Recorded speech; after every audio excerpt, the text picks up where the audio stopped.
Hello everyone! Tonight I'm not going to draw paint. I will actually, or maybe. But what we're going to do tonight is we're going to do a feedback stream. We have done a feedback stream I think months ago, where we did 5 hours of community feedback on portfolios. People liked it, and I felt we grew so much since the last time. I think now we're around, let me take a look. We are around 174 people in the community. And I felt we should celebrate that a little bit while making another feedback stream. But now we're not going to do any portfolio stream.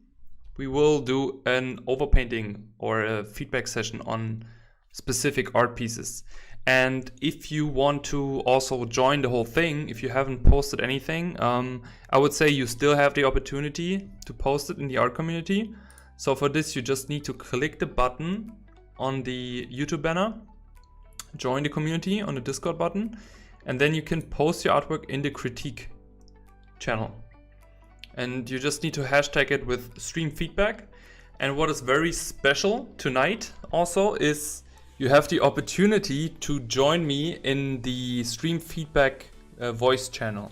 That means when I go over your artwork, and if you're there, you can tell me you're there and you want to join, then I invite you into the stream feedback channel and we can have a conversation about your piece, because I felt this is maybe a little bit more better to talk about that, because usually I'm just looking at the stuff and then I just guessing what was your goal. But if we can have a real conversation like normal people, then it maybe could be nice that we can talk about the stuff. How does that sound? Are you guys up for that? How about we start with the first image here? Oh, that's actually you. Come on. Come on. Do you want to join the stream feedback voice channel? Yes, you want to join. All right, cool. Let's do this. Okay, I needed to. All right, he is. I needed to pull you. Yes, I'm you. All right, let me turn that on a little bit. Maybe I turn the music a little bit down. Okay, come on, you're live. You want to say hi to everyone? Hi, everyone. Yeah. How are you doing? How was your day? It's good. Here is raining. Ah, okay, nice. Yeah. How is drawing going today? It's good. It's nowadays. I learn new ideas. Nice. Yes. Yes. All right. Should we talk about your artwork?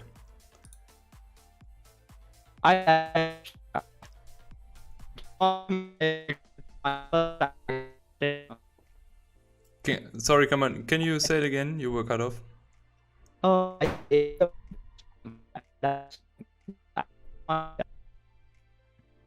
If you don't mind, yes.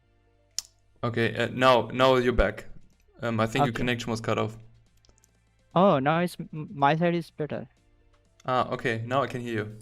All right. Okay. Yeah. Tell me something about it.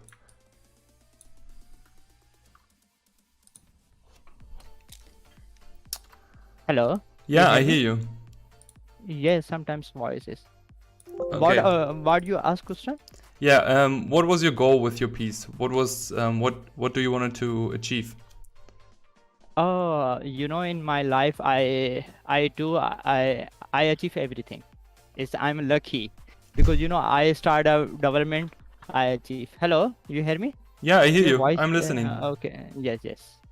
And I learned development, and after I learned sketching, oil painting, traditional art. I have experience, and after I learn ethical hacking, and nowadays I feel I need to digital painting, and nowadays I learn a digital painting together as ZBrush. Yes. Nice. Thank you.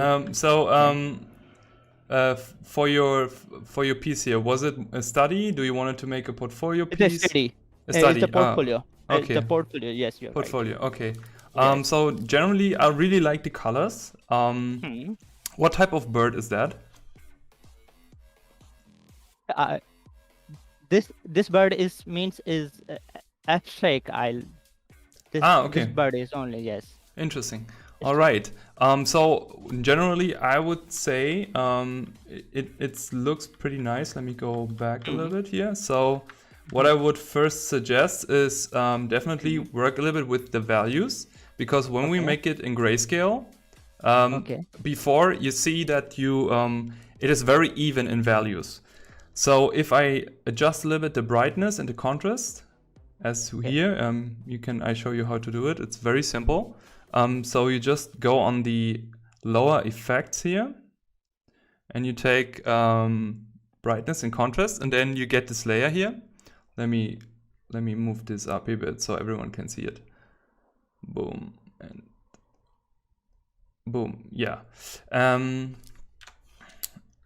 and you just do the adjustment layer, and then you can actually just push a little bit more the brightness and the contrast. And when you turn it back, you see already a little bit the difference, because what you want the bird more to pop, right? So you want to have a higher contrast. You don't need necessarily to push it too much. What I find very interesting are the different colors you added.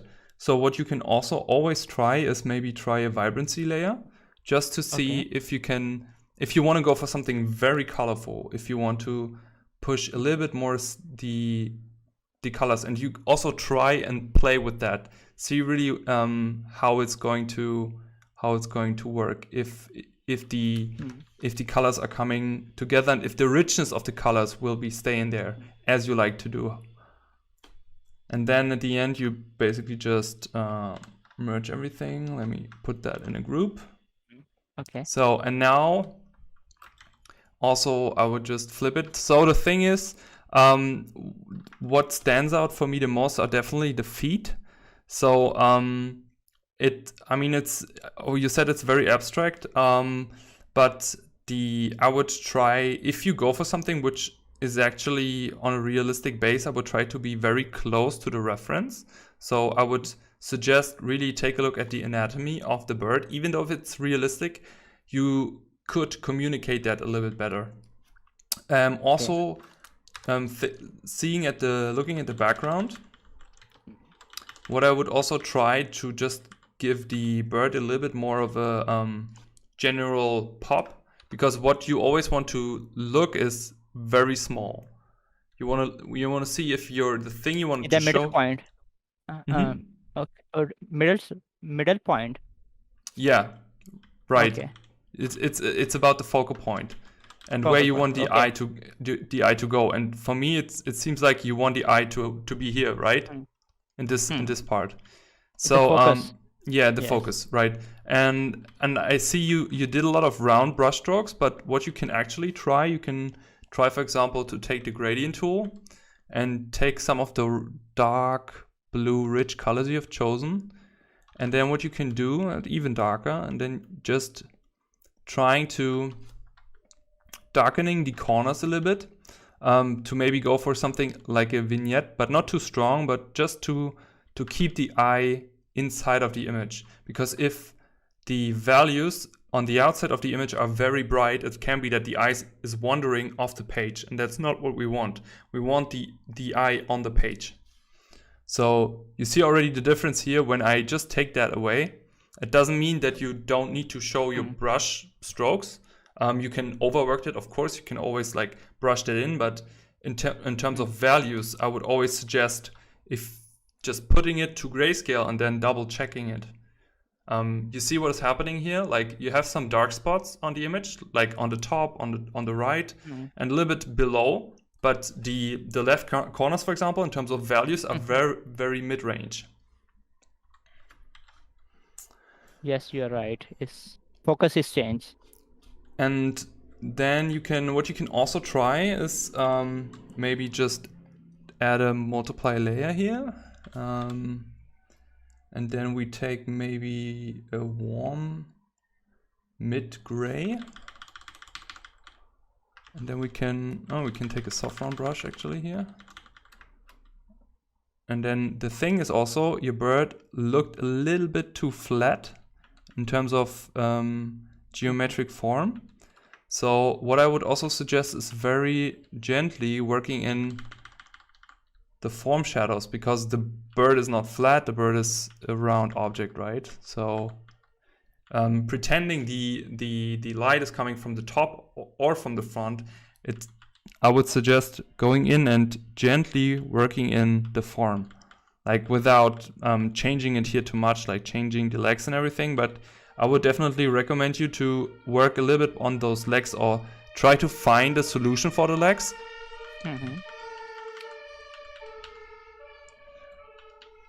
I have a real picture. Can I share you? Yeah, sure. You can Okay. send it to me in the Discord. Okay.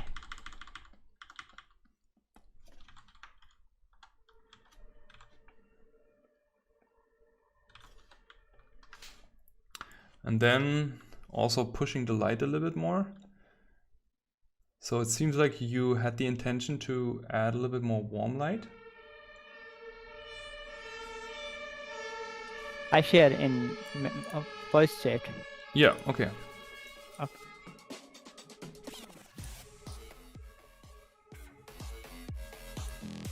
This is a reference.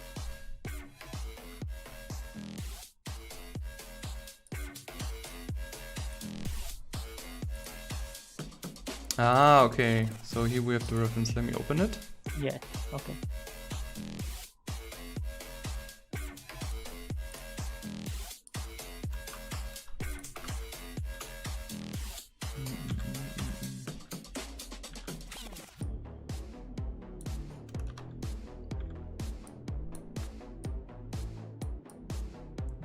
I see.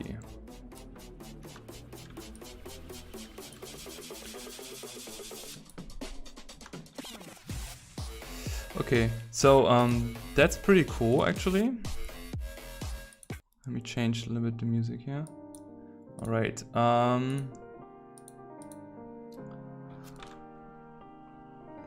So what I definitely would do, you also see here the form shadow, so that's something we definitely need to do first.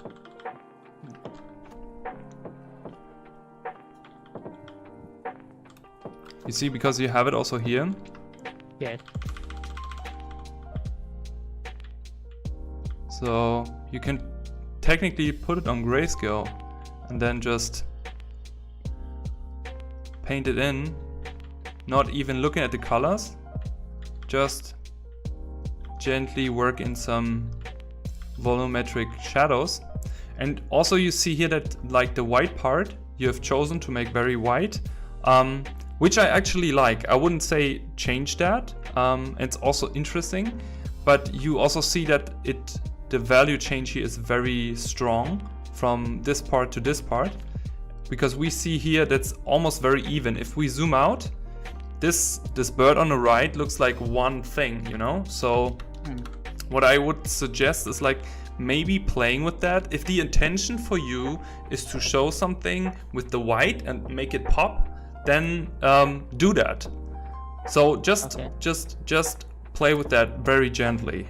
But what I believe the most important first is that we have at least some form shadows in here, because again the bird is not flat. It's like a cone technically.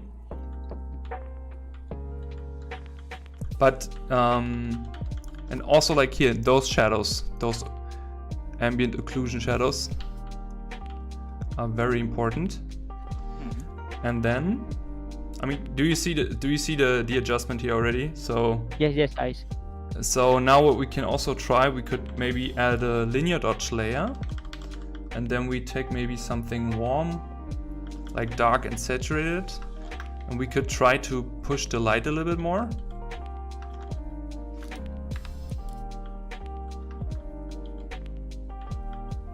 Just gently.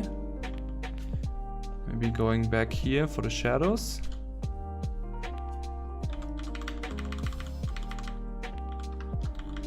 So he has a little bit of a belly, like he had some good breakfast.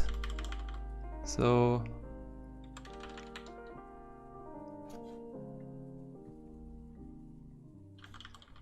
there's light coming.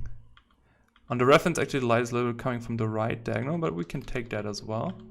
Okay. And now I would suggest again grouping everything. Put everything in a group, duplicate it, merge it. So now you have the backup. And now I would suggest to paint over it. So now you can really freely start to paint over it again and look at, for example, where can you play with edge work? What I really like about the bird, it has soft, hard edges. And that's something we can control as artists. That we're going to decide, okay, there are going to have a soft, they're going to have a hard edge. And when you have an animal with feathers, that's something that you can really play a lot. So, and I will just roughly here on one layer paint over that. I need to change that. Okay, yeah. Now you can technically pick from the image. And just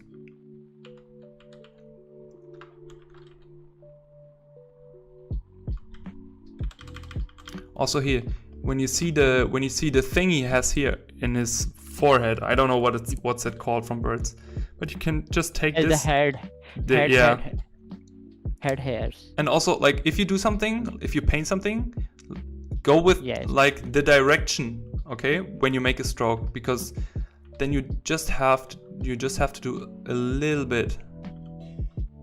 My strokes is strong. It's not. It means it's better. It's not. I'm asking you. Hey, your strokes are good. I just think you can be more efficient with your strokes. Means it's my direction is good. Yeah. Right. Okay, thank you. Do you have any more questions?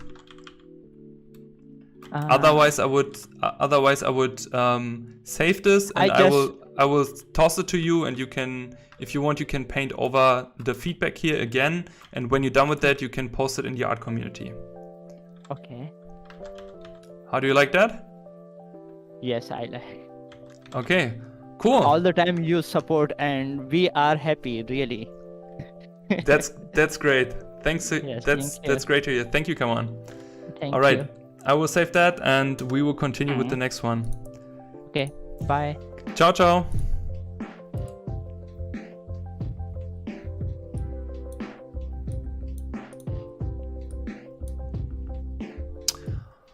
All right. Let me save that. Let me save that for come on. Yeah. I do that later. I keep it open. All right.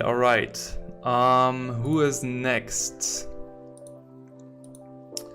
How about that one? That looks interesting. Let me check who is this. Dun dun dun.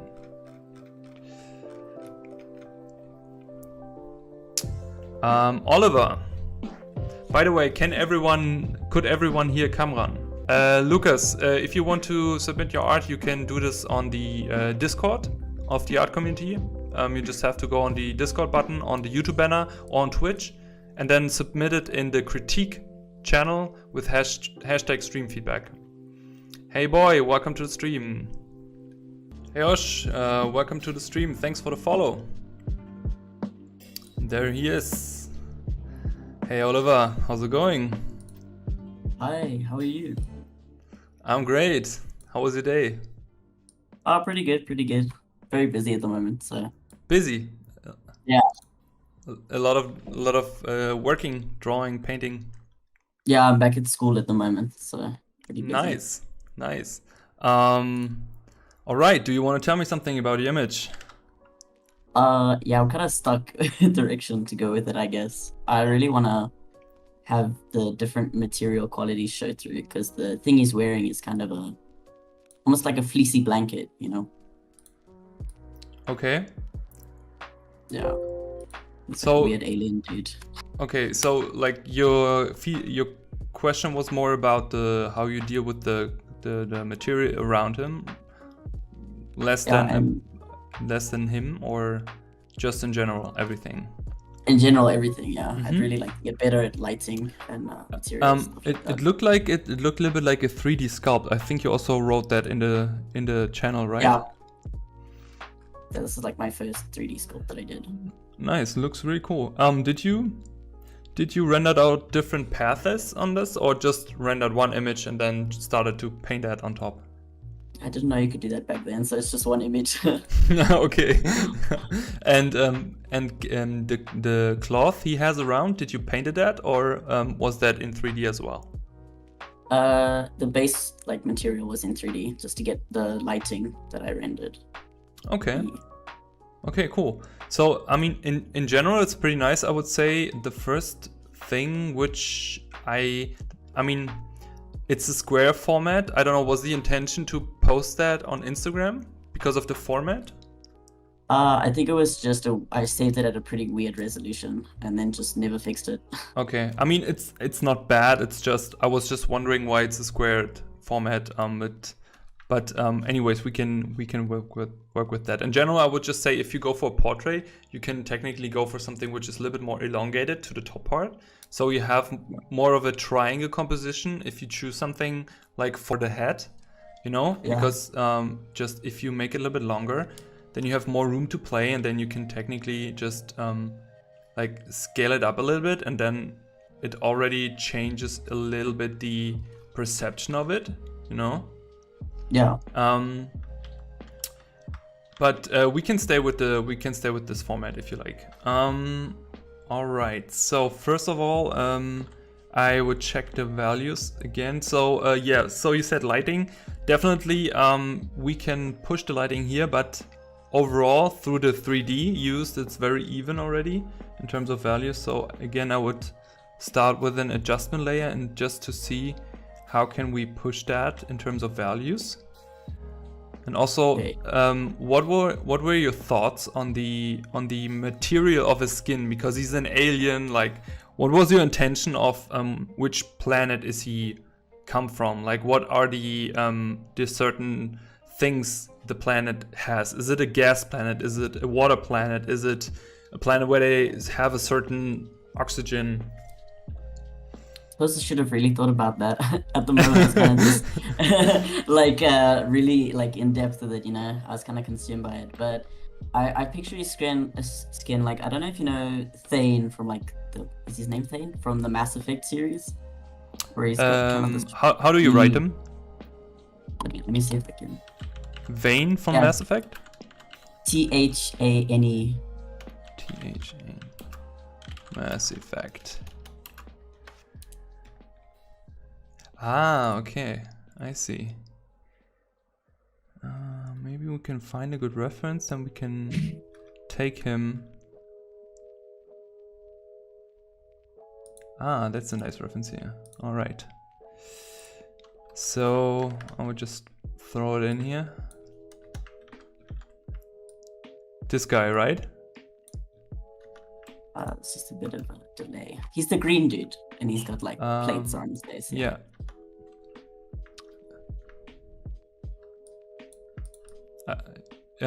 Take a look on the screen, on the stream. Is it that guy? Yeah. Yeah. All right. Okay, so it's more like a fish type of skin. Yeah. Okay. All right. So first, I would say let's first make this even here in terms of values. Mm.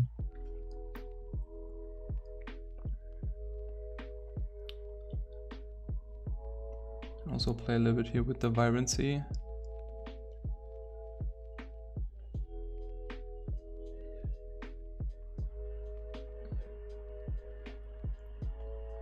All right. So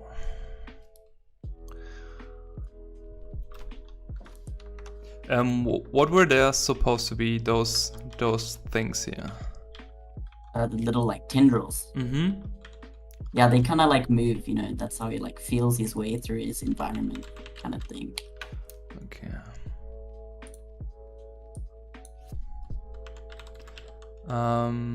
So what I would also suggest looking for fish tendrils. Okay. So you have some sort of texture you can use, because technically, like you did when you use 3D, you can use a 2D you do a lot of design already in 3D. And as you know, which program did you use? I use Blender. Blender. So actually in Blender you can make a texture by yourself and add it to a surface, and then UV map it on the material. Yeah. So if you would like to do that, I can show you that later, but that's actually very simple and you save a lot of time. So what I would suggest, just let's start with some fish texture. Fish texture.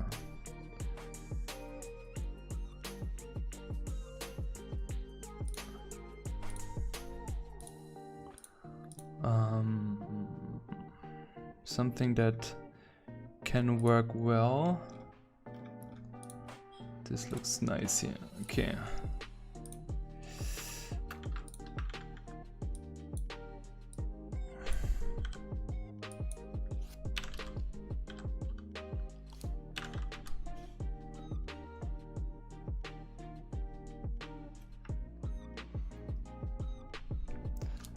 So what you could start, for example, like what you see here on his back head, that's the same type of fish texture like every normal fish has, and they just map that over. So what you can do, you could start to just first add the texture to his face.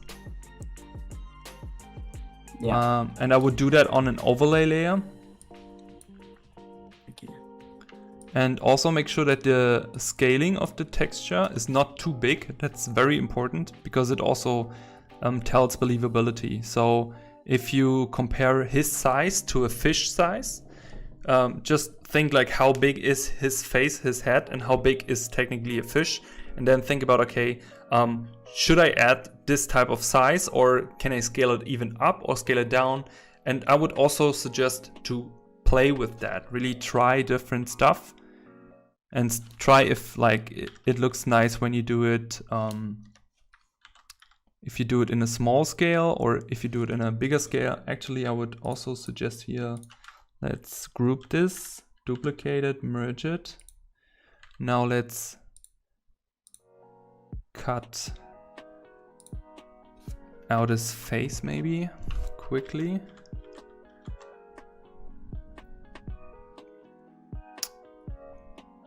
Do you have any more questions, Oliver? Now's the chance to ask while I'm cutting it out. Yeah, I'm trying to get used to, you know, the like thinking while you design and thinking the environments and stuff like that. Is there any like way that you specifically go about that? Yeah, I would always do that before. For me, making like an image or a design is like making a cake. The more time you spend on preparing everything, the better the cake is going to be. So if you have an idea, I would always suggest writing that idea out first and then starting with sketches and not directly jumping into painting or 3D render, because it completely distracts you from your idea. And the more you can crystallize your idea in terms of words and just drawing stuff down, yeah, the better the cake going to taste. I hope and it's an analogy to understand. No, I get it. All right. So did I cut it out? Yes. Okay. Now we can also map that to the guy. Yeah, that's better. I actually would also, before we add any texture, maybe let's work a little bit on the shape, because it feels a little bit like the size of the stuff looks a little bit too even. So this looks the same like this, and I would also, I mean, it also would change now your design a little bit, of course, which you already did, but I would just, from my gut feeling, try to play with the stuff and play with the shapes. I feel like you can push the shapes of those a little bit more to make it read even stronger. Yeah. So more of like a balance of different sizes and stuff like that. Yeah, totally. Okay, I get it. You know, like if you, I merged it anyways. But if you go back, like from the readability, that automatically changes the like perception of those glimpses. And also, if you make them a little bit more tiny at the end and give them more of an S-curve, it communicates more of an organic feeling. And that's maybe what you want, because he's an alien dude, right? When someone is looking at him, you want the viewer to see, okay, it's an alien. It's not something which we are used to see. But that doesn't mean that it's not based on something grounded, which we know, like a fish or like a creature from underwater. Yeah. Also, so like also those here look a little bit stiff. I think it also comes a little bit from the 3D, but I would also try to play a little bit here with the shapes again. Yeah.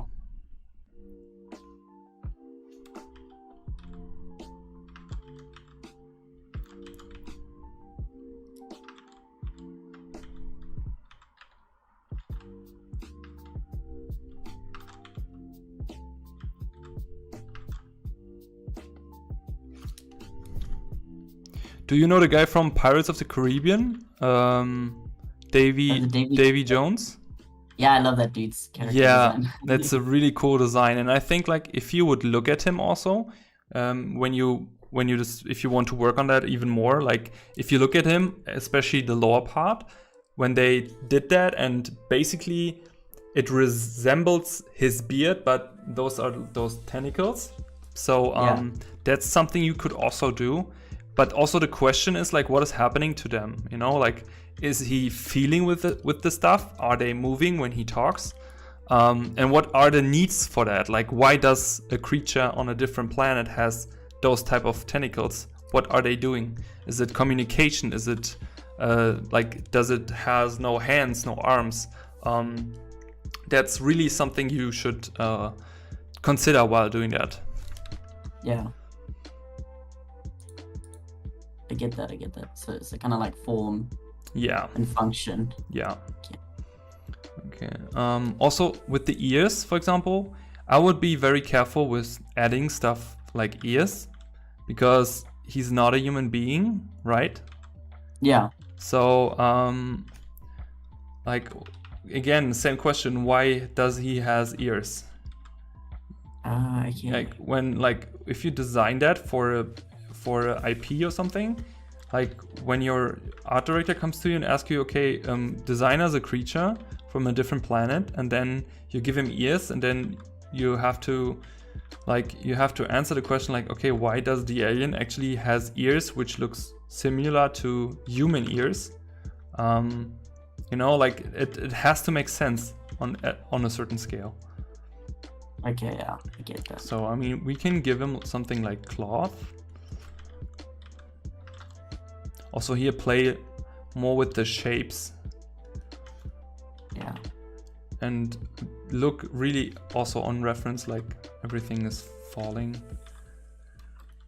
And then again, like he doesn't need. And also I feel it very interesting. He has certain sad eyes. Like, was that intentional or? Yeah. Okay. He's just kind of, he's kind of a lonely dude. Okay. So a little bit like E.T. E.T. need a friend. Calling home. All right. No, I mean that's good. It helps if you think about a backstory, you know. Because it makes it easier for you to make the character then. Also, like, it looks like he got some big pecs. I didn't know what to do there, honestly. Just give him big pecs. Just give him a solution to everything. Yeah, big pecs are the solution to everything. I agree. So he hides from his problems. He just goes to the gym, builds muscle. Yeah, you're right. Casually. All right. Okay. Yeah, and then at a certain point, like, what I would like to see. And also what they did here is playing with the cheeks. Like thinking about he has a certain bone structure, you know, like playing with that.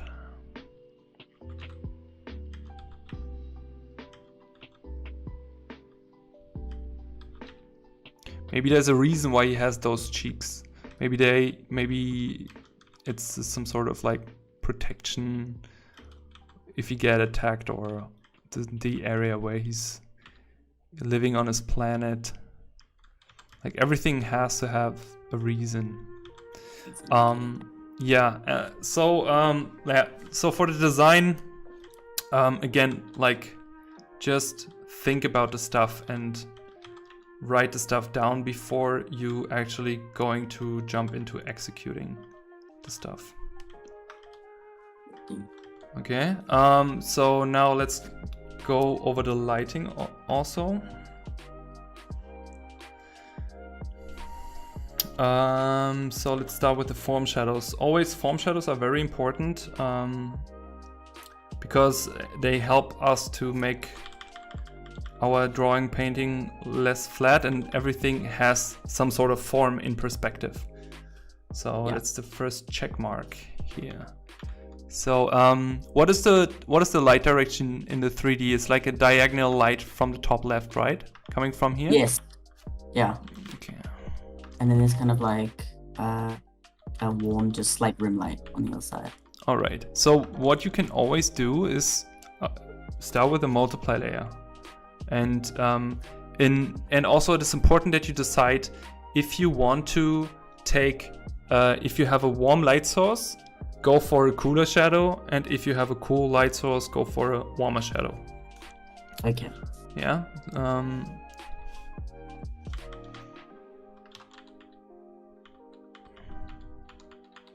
Of course, those tentacles have to have some cast shadows. Yeah. And also, like, not what I see very often is, and it's also a mistake which is very easy to make, is using just soft edges, soft brush, just a soft brush for shadows. But the problem is, like, not all the shadows are equally soft. So as I told Kamran before, that's a decision you can actually do. You decide where something going to be soft, something going to be hard edge, if something going to be blended. That's your decision you make as the artist. So it's very important that you be aware of what you do. And I would always suggest, if you're not so experienced in like rendering and painting, always start with a hard round brush, but set opacity to pen pressure, and then gently paint in the brushes, the shadows. And also in between, put it on grayscale to check the values, to see if the values are working. Okay, yeah. And always remember, everything has a core shadow, has a cast shadow, everything has ambient occlusion shadows, everything has a light side, everything has a dark side. And I know it's a lot of stuff you have to think about. You have to think about the material, how reflective is the stuff, etc., etc. But at the end, it's always the same. It's like a checklist, a mental checklist. Okay. And 3D, I try and write this stuff down. Just because sometimes I get like confused. I'm like, okay, that's my checklist. Yeah, yeah. I mean, you can actually do a checklist. Like, I remember when I started with the stuff, and I firstly worked through Scott Robertson's book. I was writing down like all the stuff he was saying inside of his book. Like, there's always a core shadow, a cast shadow. There's always an ambient occlusion shadow. Different types of highlights. That's why those basic exercises like rendering cubes and cylinders are so valuable. I mean, they're pretty boring to do in a way, but you really, if you understand them, you learn really a lot. Yeah, I agree. it's always the most boring stuff that'll teach you the most. Absolutely, yes.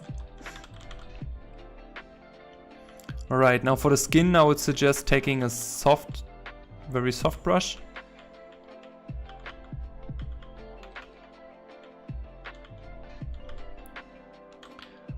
I'm also not very conscious about, like, I'm not thinking too much here. I'm just looking at your painting and try to follow the form and imagine, like, how can we make it more pop, more 3D, you know?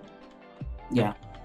But like, also, like, if something has a cheeks, something goes around, you have to think about the form changing, and form change equals value change. That's something you always have to keep in mind.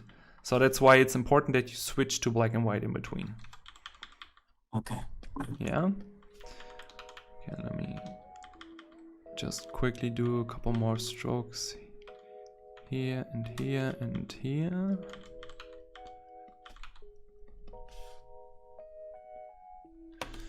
And now, for going for light, I would also suggest going for linear.add layer. So linear.add is here as a function where you see the layer mode changing, and then you just take a soft round brush, also putting linear.add on the brush option. Okay. And then what you can do, like, for example, for the red light here, I can pick the red light, and then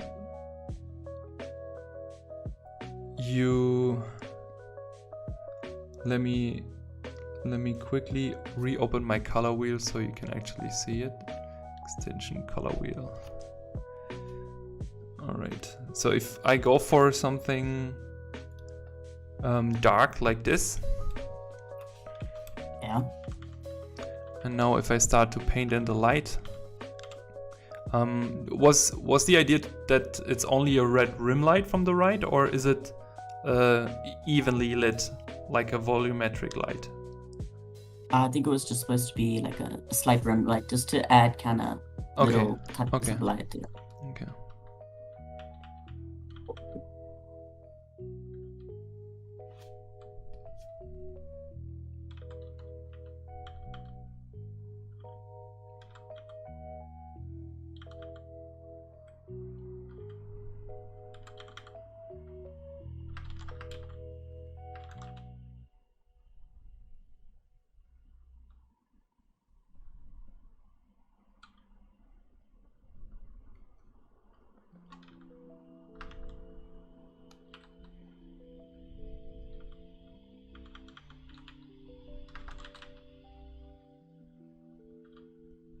When you add a rim light, always be very careful with that stuff, because if you overdo it, it can look weird. Okay, yeah. And I would also suggest, like, or not, like, generally, like, a rim light is always turning away from the camera. So on the edge, turning away. So everything you added to his face would mean that he also receives actually the light here, you know? So I would maybe suggest having the rim light just here on the side, you know, and maybe just hitting him a little bit here, but not too much.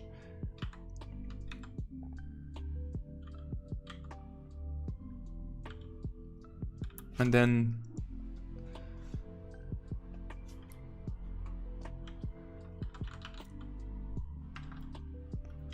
paint the stuff out here.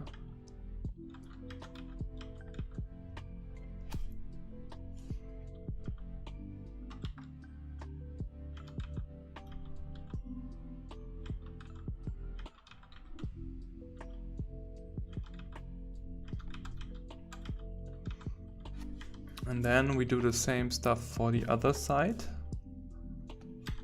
But we can take the blue light you chose here, and then we can actually go in here and push it a little bit more. Also just try stuff. So he get hit by the light here, but you don't want to do that, right? You just, what you want to do, you go in again and think about like every tentacle has a certain form. It's like a cylinder, so you want to push the form, like that's what you actually want to do. Also, if he has something which is has a lot of reflections, like his middle part here, make sure also to add enough highlights to that.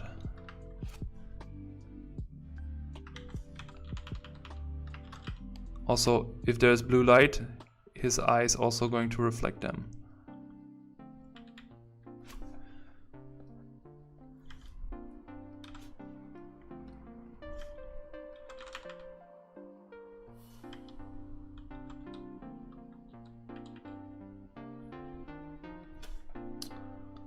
Okay, and last but not least, we can adjust a little bit here I would adjust maybe the overall colors a little bit, because he looks a little bit gray. So what we can do, we can add a little bit more green, or also a little bit more yellow to his skin. Have like kind of a variation in Yeah, color. like they did here, you know, like giving him different variations. Okay. So it's like if you would paint a face, like also we human beings, we have different variations. We have green, grays, reds in the face. Yeah. So that's something you can always do also on an alien, obviously. So maybe more on the light parts. On his massive pack. And then you have a slow gradient of color moving upwards, you know? So it goes more towards the green. And then you can just go on the slider here and just take a different green. Or even more blue. You can go even further, even bluer. Just play with the stuff. Yeah. Maybe his tentacles are more...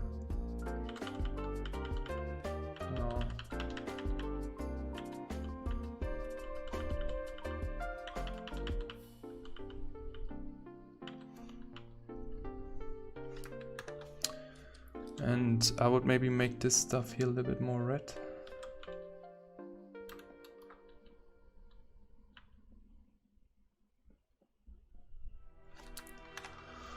What do you think? I think he looks so cool. Nice. Okay, cool. So last but not least, what you could do now to really make it, to push it even more, is adding this fish texture here. You know, or adding some sort of texture. I will also save this for you, and I will send it to you on the Discord. And then you can overwork it and push it. And when you're done with it, it would be great if you can post it. And also, if you post it on Instagram, just tag me so I can see it and I repost it or something like that. Awesome, thank you. All right. Well, I've never gotten like a proper critique before, so thank you. You're welcome. You're welcome. I'm happy that's helpful. It's super, so thank you so much. All right, cool. Thank you so much, Oliver. Okay, enjoy the rest of your night. I will. Ciao. Likewise. Ciao. All right. How's everyone doing?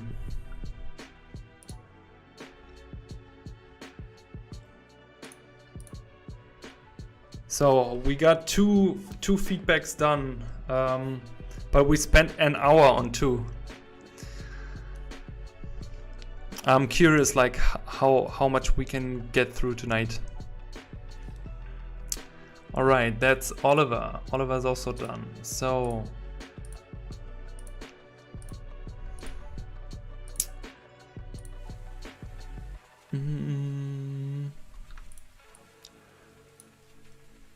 this looks actually pretty cool.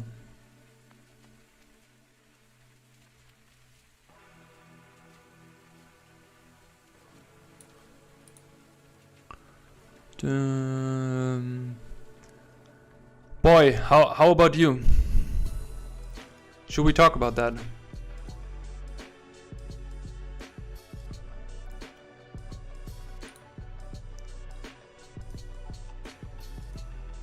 Do you want to join the Discord voice? Nice. So let's just jump into a voice chat, and I can add you to the stream feedback. I drag you down. Hello. Hello. How's it going? Yo, hey. Yeah, it's going good. It's really early. Early. Where you at? I'm from New Zealand, so I woke up at like 5 a.m. to catch the stream. Nice. That sounds like commitment to me. Thanks for joining, man. Yeah, thanks for hosting. And where you at? Which New Zealand? Top part or low part? Like north or south? Yeah, I'm from the North Island. Nice.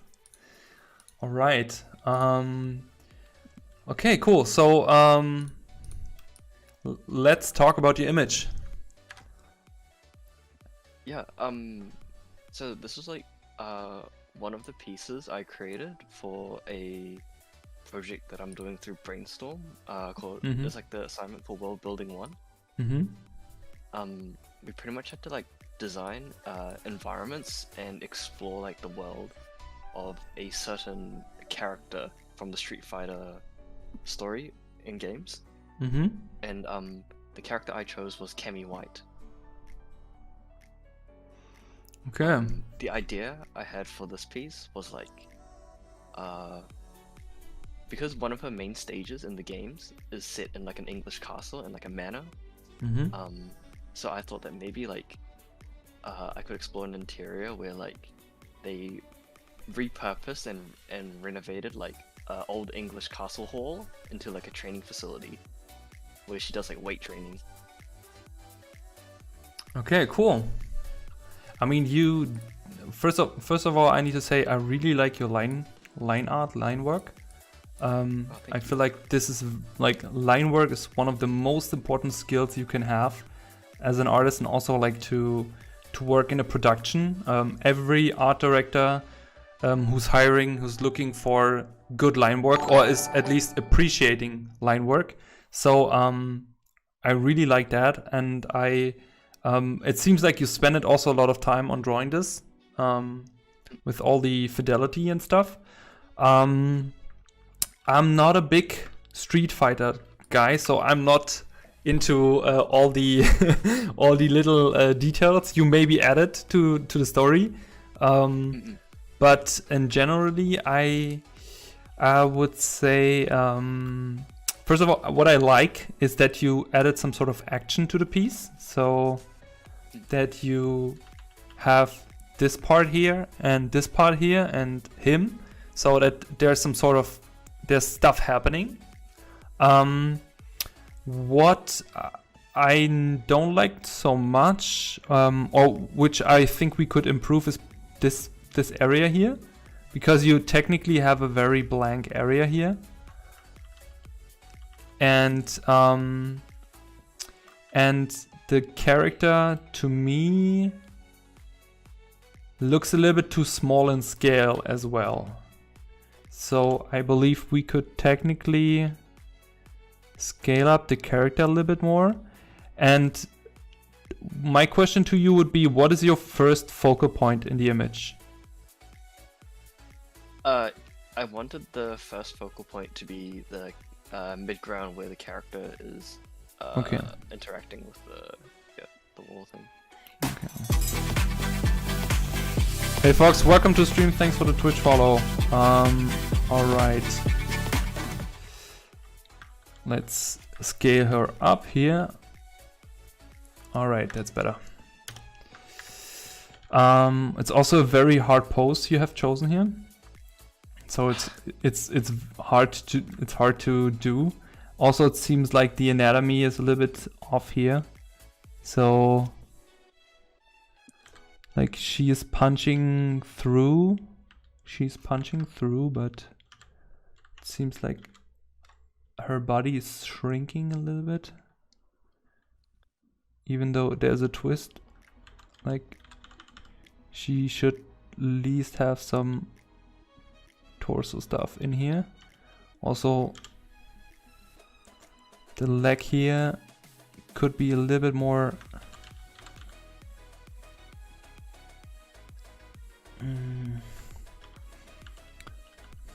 like if we see so much from her butt,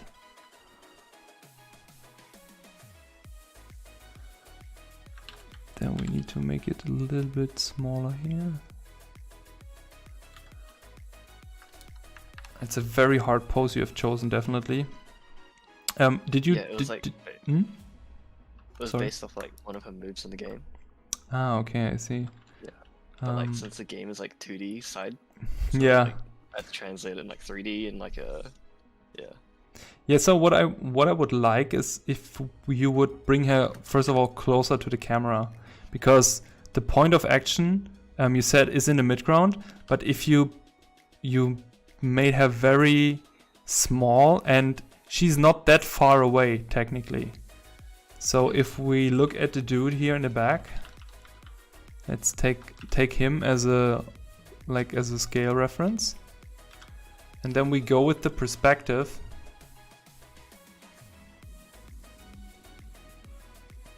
So that's the perspective here. And then she is around here.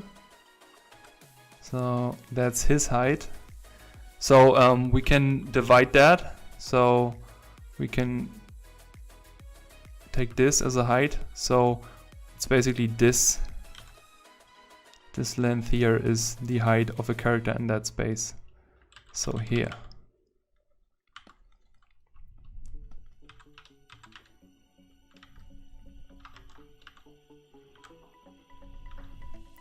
And I mean, now it would fit, but when you look at your character before, she looks too small in scale. Does it make sense? Yep. Okay. So, okay. Then maybe this part is really cool here, but also what I like is this here. This stuff could be a pretty cool foreground element as well. And if you have something like that, you can scale that up and use it as a framing element. Because what you want to do, you want to again bring the eye into the image, and we could just place it a little bit more above. Then we also need to darken it because it's in the foreground, right?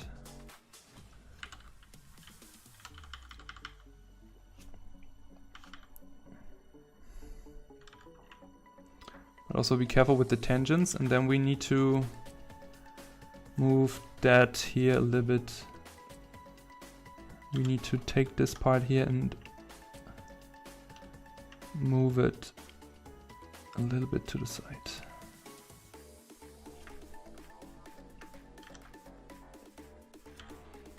I like kind of struggled a lot with trying to figure out like the citrusing for like the open area of a training space, because like you know, usually like there's some leeway and walkway to move around in a gym. So like I wasn't too sure, like, you know, it looked empty, so that's why like I put like a bit of texture on it, but it kind of felt like there was maybe like a tacky design solution, you know? Yeah, so the thing is like what also would be one of my points would be that the size of the scale here, of the ground scale, look very big compared to the wall texture. Like the wall texture looks okay for me in terms of scale, but if I compare it as ground plates, I mean, maybe there are some type of these plates, I'm not 100% sure, but like just looking at it in scale, it looks a little bit too huge. If you have something like the ground place and you feel like, okay, it's empty, what I personally, and that's just my personal opinion, what I always love to do is adding story elements. So let's say she has some sort of training bag. I don't know, some training bag, and then the training bag is just here laying around. I don't know, there's stuff inside of that. and then there could be a magazine, I don't know, or magazines, or certain story elements, you can add. You could even, if it's an old castle, what always is nice, adding rats to the image. So, or adding little things which are giving the image more believability, like you could technically have a mouse sitting here on top, or you could have a rat standing here and watching it, or I don't know, I don't know how to draw a rat here. Just it's a very okay. It's not a rat at all, but you could technically basically have something here, looking. Whatever animal it is, yeah, it could watch her. So you can definitely use that. Also, gym. Just look at reference from gyms. So, but let me continue firstly with this. So she is scaled up. This you also have to scale up then. So now we have to just quickly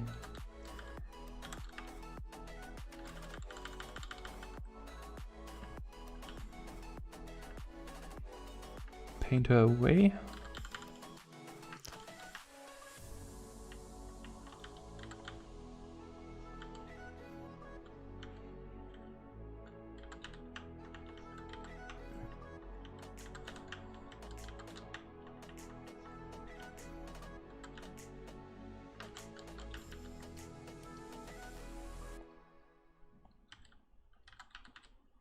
Do you think like my application of grayscale helped the line work or like enhance like the piece at all? So do you think like yeah, so the thing is, that's also something you have to decide before, like what is the goal of the image? Is it just to communicate elements? Is it a thumbnail, or is it pre-render? Do you want to paint it? Do you want to cell shade it? These are the things you have to decide. It really depends on what is the goal and what is the need for it. I think as you did it, it's not wrong, but you could do a better separation in values. And it's also like you gave her some sort of rim light, yeah, which is fine, but the things like everything else is flat shaded. So yeah, I would then maybe also flat shade her, like just give her one tone, just in terms of presentation. But I think it's also there's no black or white in that case. You definitely have a range of decisions you can make. If you would like to paint that, then you have to add way more stuff in that. Because for example, you have these light sources here which you decided on. So let's just think about that. Let's say you wanted to paint the stuff. Like everything here probably would be darker from the top, or we could do that with a gradient. Actually, it's better maybe. Just to keep the eye in focus in the middle.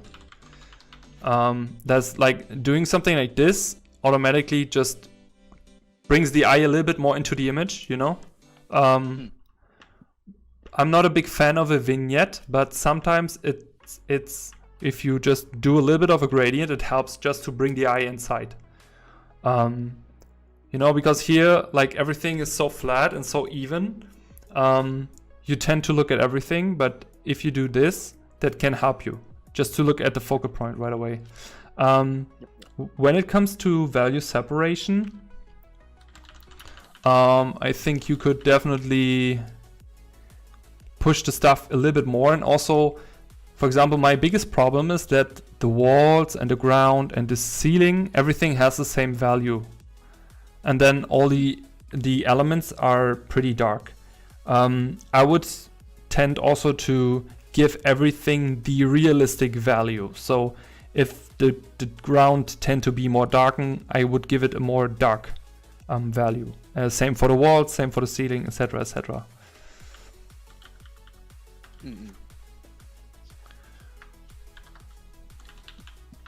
But yeah, you could, I mean, technically you could paint that also. Like you could think of, okay, like here could be everything in shadow.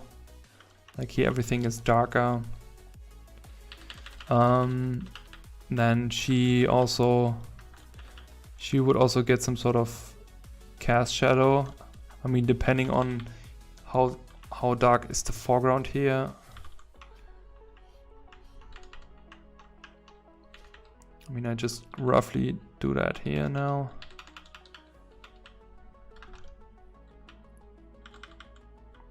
Because you have like something like a castle, you have a lot of ambient occlusion shadows also. Like a lot of niches and everything.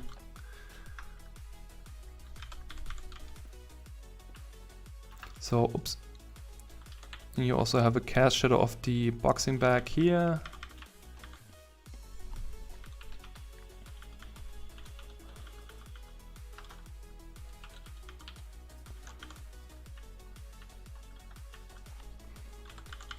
What I really liked is that you added so much small detail nuances, but you definitely need to be careful with tangents, because you have certain tangents here, like here for example. I would love to see her like here, or him, I don't know if... That's nice.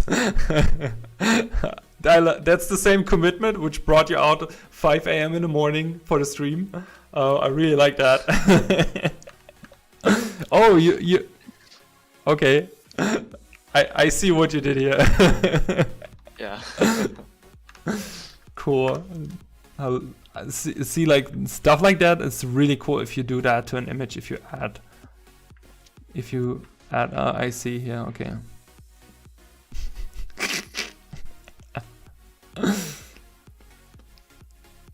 Is it the cat of the character or is it just the cat? Yeah, so actually like yeah, the character like is like really into cats and stuff, but like because in the story like she's like a MI6 agent, you know, like the British Secret Intelligence. She's always like sent on to missions and stuff, so she can't own a cat because she's always away from home. But like I was thinking like maybe like, you know, there's a stray cat or something that like hangs around the castle that like, you know, she'll like still like feed and stuff every now and then, or like I wanted to try show like you know, maybe she had like trinkets or something on her like bags and stuff, but I showed those on my like other pieces for the project.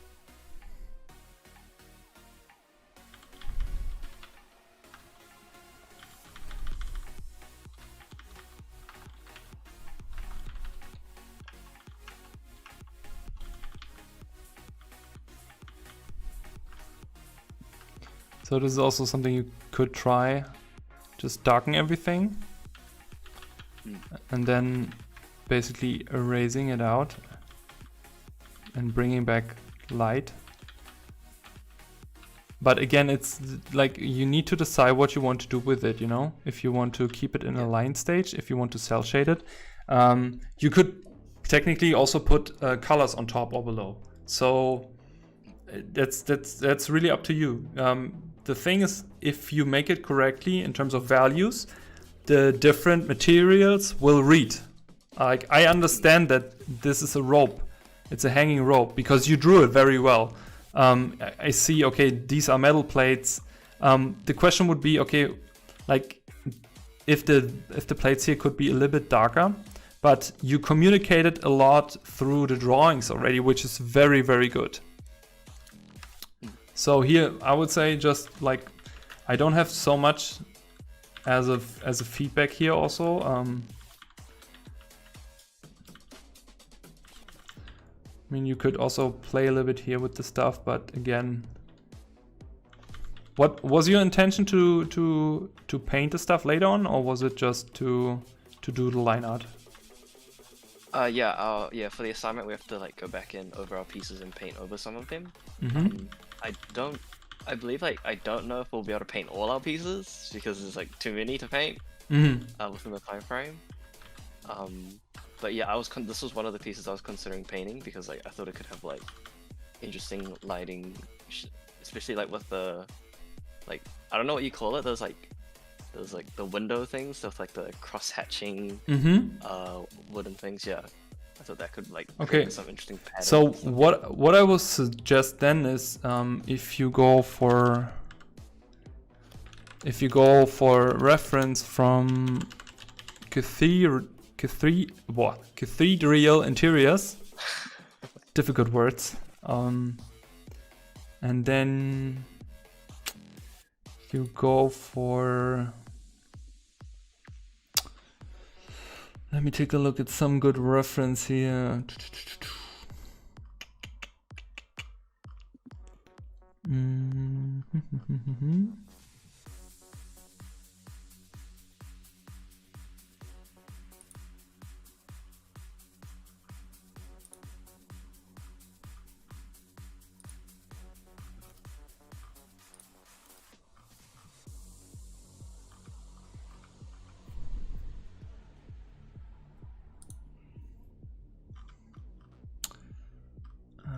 Do you think like so in terms of like getting a job for like environment and concept for games, do you think that it's possible like with only having like line work in your portfolio, or like, absolutely you really need to push something?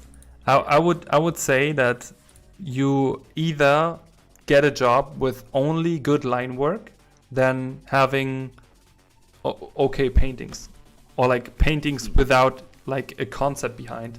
Because the biggest problem right now is everyone can use a 3D render machine. Everyone can basically make an image pretty, but the idea behind, like the core of it, that's really what's the matter about. Like studios don't look at people who can make necessarily pretty images. They look at people who can come up with ideas very fast and can visualize ideas and can make designs just out of words, you know, or communicate a certain thing. So if you can do a really nice line work or very nice line art and also add little story, a little bit of a cool idea of yourself, you can definitely get a job with that as a junior, of course, or an intern. I would say so, absolutely. And also, for example, Norris Lin told us once in his class that he actually got his job in Santa Monica Studios, who they work on God of War. He got his job only with line art. And the art director told him he doesn't care if he cannot paint, if he can do everything in line art, it's totally fine for him. Oh, damn. So, I mean, it's a pretty good studio, and you can definitely see it as a good example here, you know? Yeah. Yeah, let's move this fella here a little bit over. This tangency makes me nuts.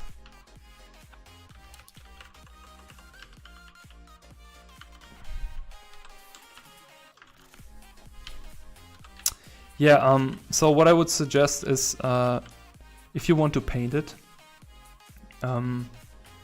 take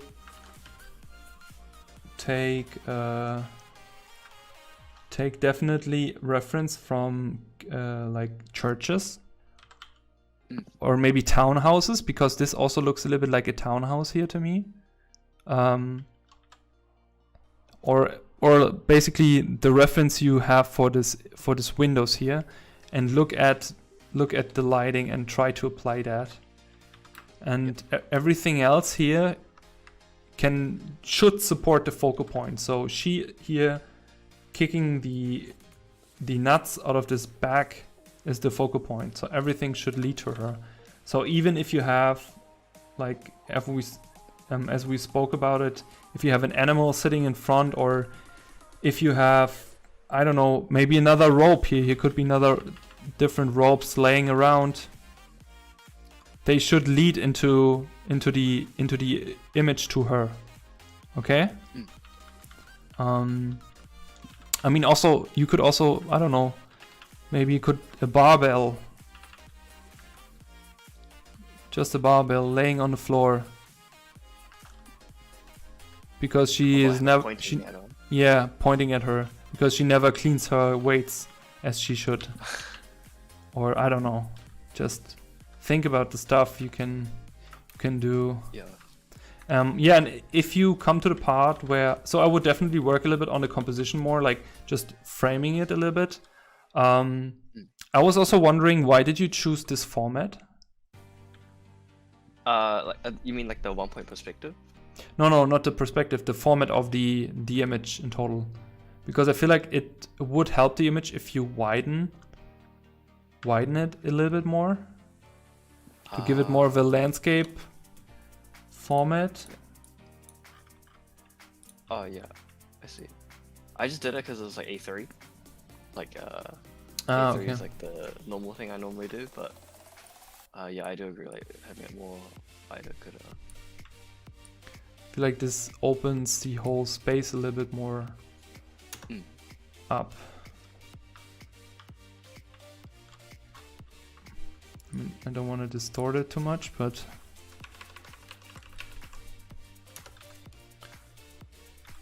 I would definitely do something also with the rack on the left here. It like, I mean, it's cool and it's communicate something, but I don't know. Here, something should here happen. The thing is, you have a pretty nice L composition here, you know, like this here is a pretty nice L composition, but then use it also.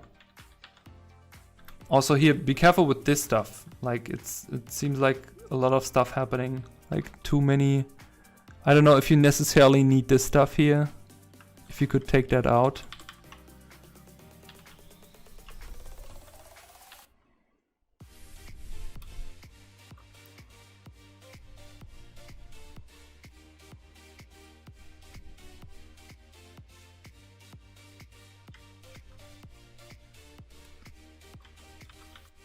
Also this, I don't know, seems a little bit short here.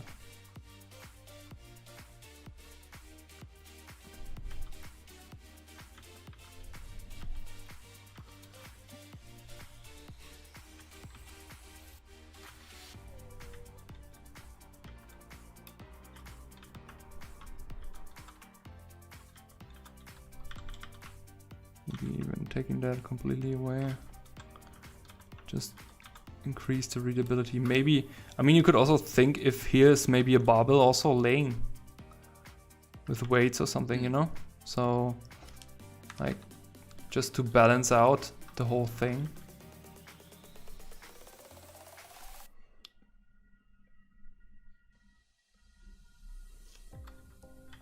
What do you think? Yeah, more like miss. Yeah, more like miss. Yeah, and the thing is, like, what I like about image making is definitely like giving images this believability through adding just the emergency just drove by. I don't know if you guys could hear that. What I love about making images and giving them believability, if you just add stuff, which is maybe, I don't know, it could be food which just lays down and there are flies eating the food, or it could be an old can throwing next to the bin, but she didn't match, or didn't hit the bin, for example. Or like stuff you did here, you know, with the planning stuff to fight this guy, or to, I don't know, to with the cat and everything. Like those stuff is really, really valuable just to give the stuff believability.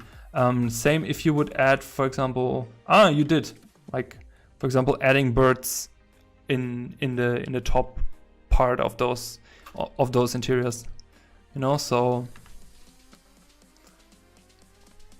I mean, generally, I really like the image. I would say maybe it's a little bit what you can also maybe try, because I feel like it's this. I haven't seen that he is like, oh my god, what is she doing? I wonder like how it would be if he would stand here.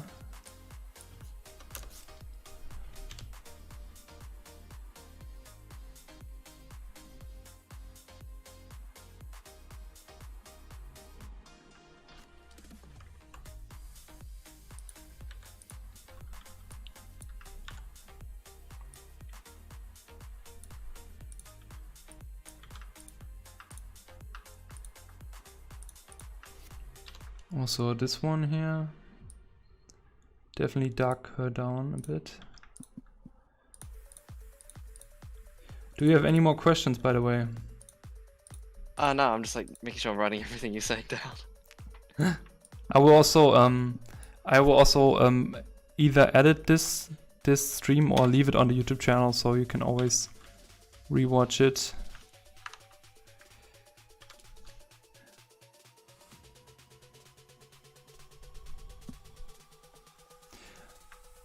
But yeah, I feel like that he is standing here and looking at her like, oh my goodness. Yeah. Didn't you had lunch already?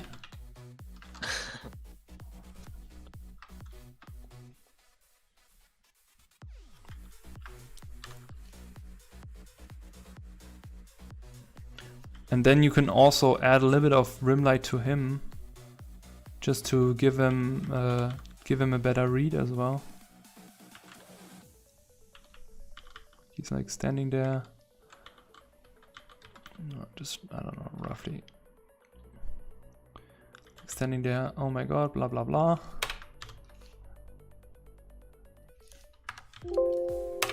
Oops.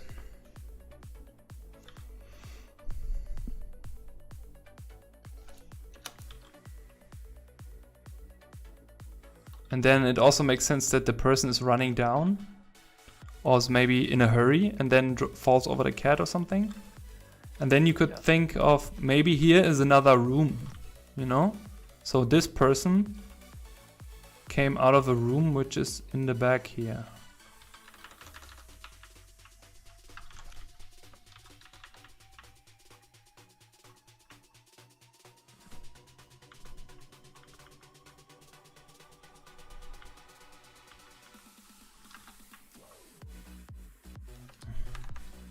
Or maybe adding just the door frame. Maybe better, because if you make it too bright there, it's going to take the readability away from the selling point.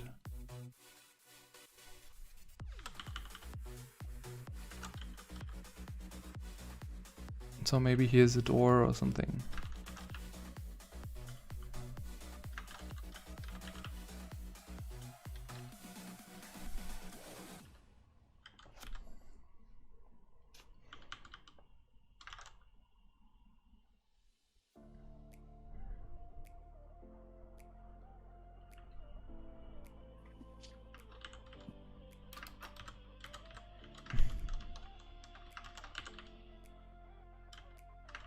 Yeah, I see. I definitely agree. Like the guy at the top kind of felt like it's like blocking like an opportunity to see like for like exploration.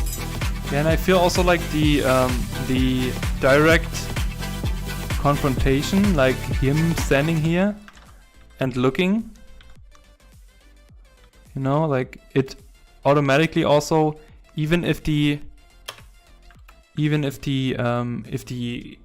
eye is coming from the other side into the image, it helps directly to bring the eye back to her, punching this ball.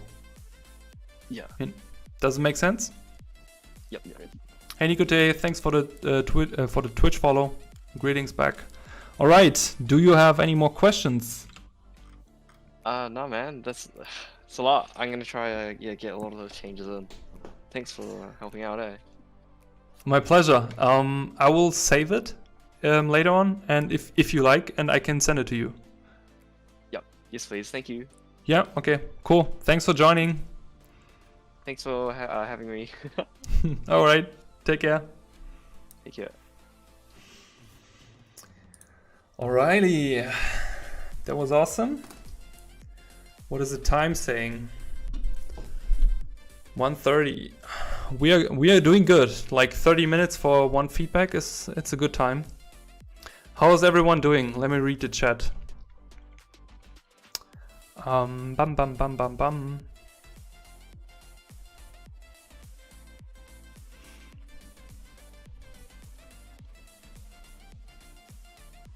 Yeah, I agree.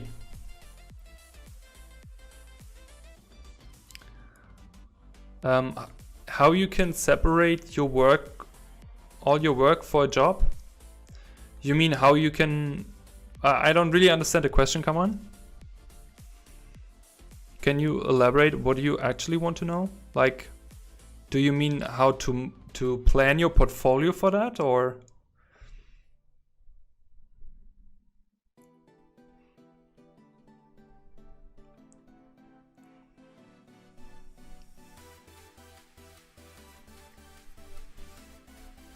All right, who's next? Next feedback.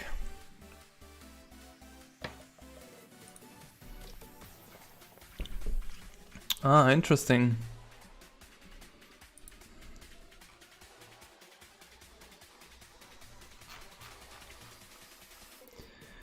Elusive, are you here? Are you on the stream?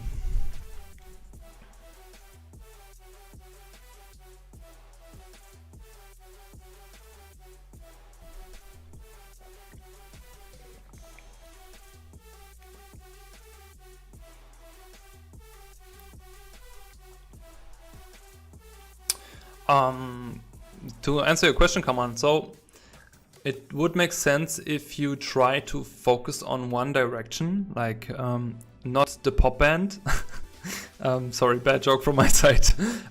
If you would focus on what you want to work, like if you want to work in illustrations, that you focus on having illustrations, but for a certain direction, like Magic the Gathering, that you do fantasy card illustrations, that you actually have fantasy card illustrations in your portfolio. If you want to do bird illustrations as commissions, then I would do only only portfolio pieces with really nice rendered birds, for example. If you want to work as a creature designer, you should have designs of creatures, different design parts and different areas of executing it. So drawing, ideating, and painting. So Elusive is not here, I believe. Dun dun dun. Let's see. Christiane, are you here? Christian.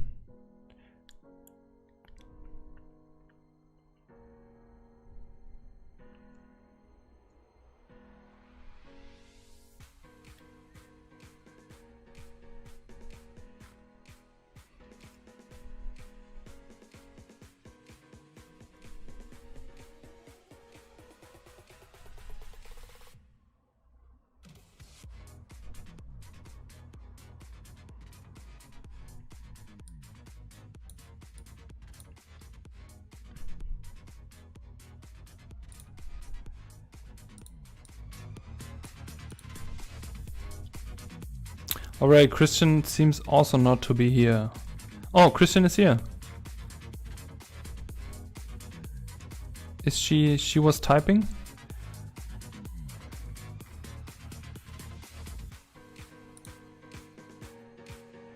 Ah, hey. Do you want to, you're next, do you want to join the voice channel?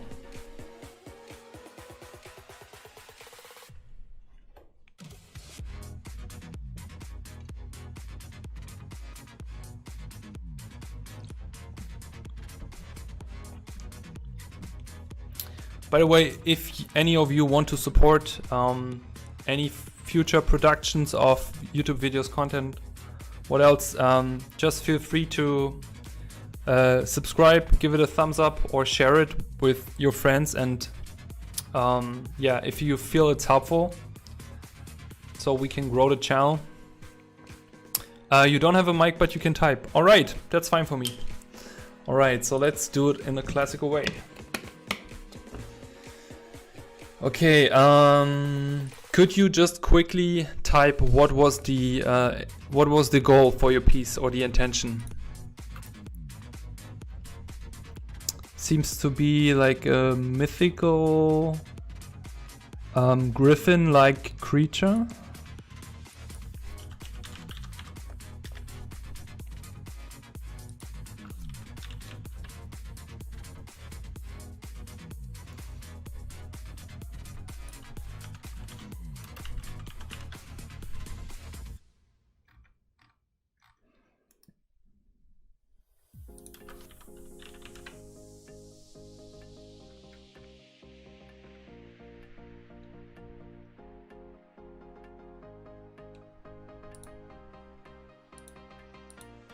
a reindeer gecko oil hybrid.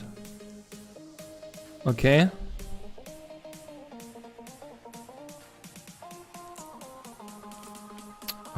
That's very fancy. Where did you added the reindeer?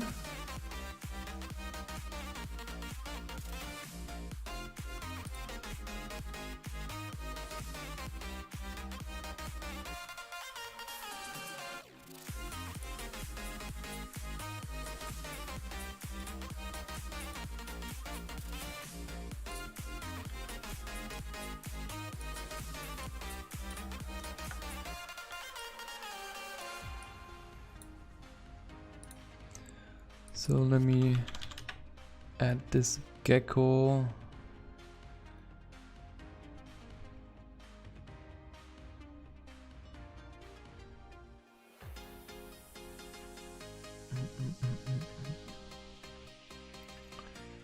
Gecko.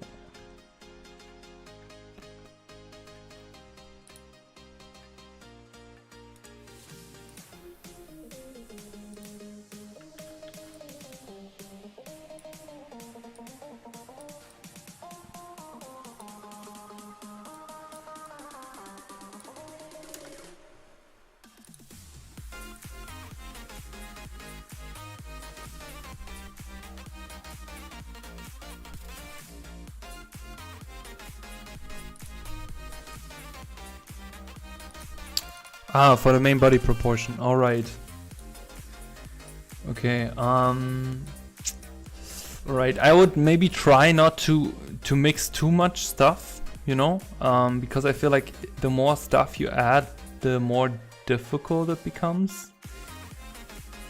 Like, I would like to see some sort of like, I see the griffin, you know.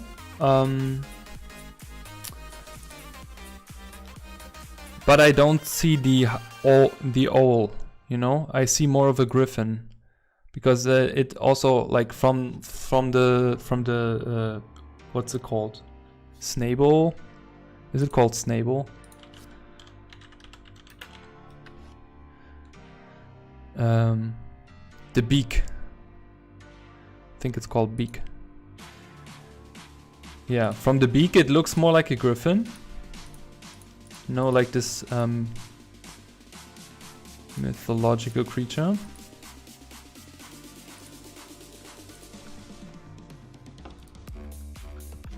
So an owl is also like, an owl has more of a roundish head. So maybe let's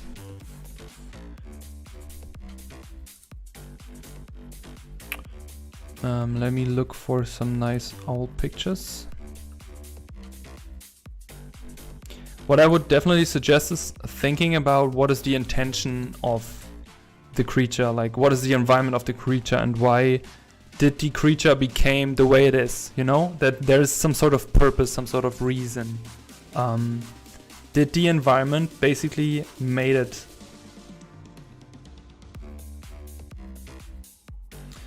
Okay, so you used an owl reference, but it's also similar to a griffin, and you use the owl for the claws. Yeah, I think first you definitely should stay only with maximum 2 animals, not too much animals. So either way, I mean, an owl is cool. You can do a lot of stuff with that. So stuff like this I really like because it has a lot of character.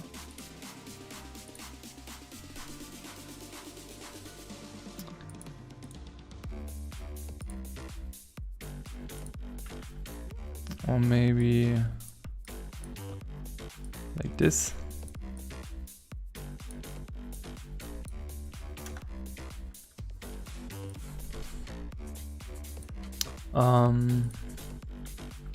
So it's supposed to have some sort of like gecko tail, right? So yeah, first you should think about what's the environment, where is the creatures living in, and why it's actually a combination of an owl and a gecko. Or did you thought about that?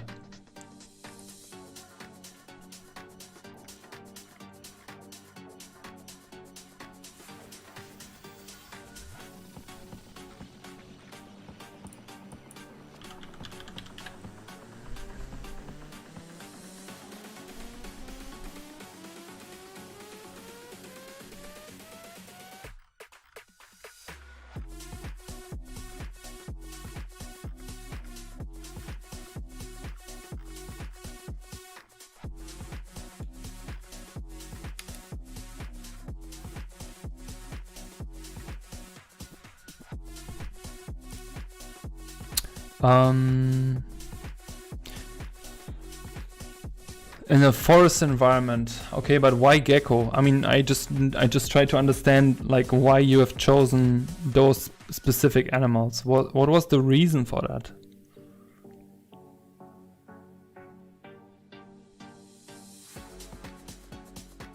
Did you just wanted to mix just randomly 3 different animals?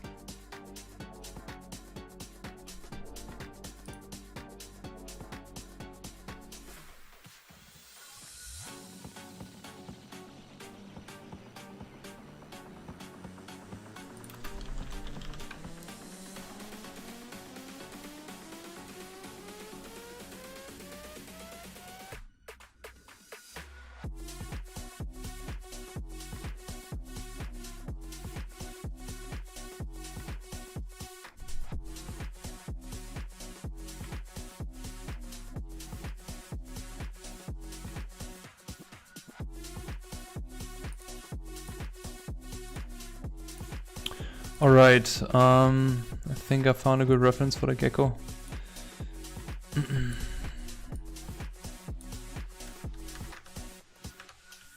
let me move them over here.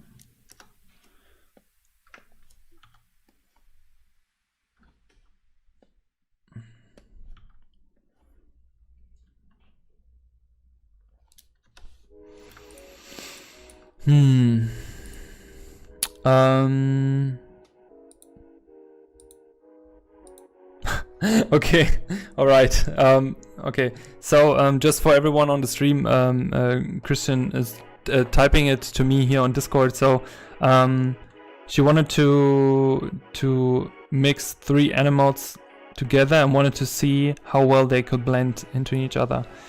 So Christian, in general, I mean, you're free to do whatever you want, of course, but this is very hard because if you want to create something which is believable and makes sense to a certain point, it has to be grounded. So it has to have it has to have a base idea. So there have to be a reason for this. So if you do some animal creature in a fantasy environment, it helps if you write down the environment and if you write also down the problem you want to solve. So let's say it's a griffin owl-like creature, but it cannot fly because of this and this and that. It doesn't have wings, and it lives in an environment where it has to go under rocks, or it's very dry. So you take the component of the gecko of the environment and mix it with the one of the owl, or try to solve a problem with that. But if you do something like you just put everything into a blender and press the mix button, it's going to be really, really hard for you to come up with something that is properly working. So I would definitely recommend you to spend more time on the thinking part of that and the research part. In general, let's see if I can do something with this here, but I can't promise. So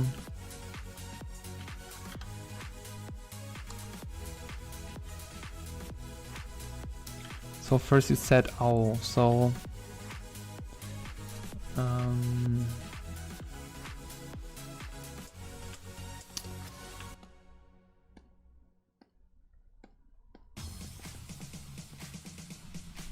Let's separate this one here.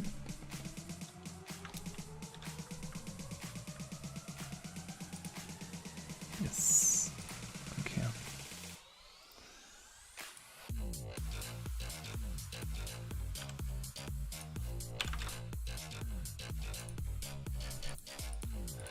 Okay, this here like looks a little bit random also. So let's go more for of an owl look then.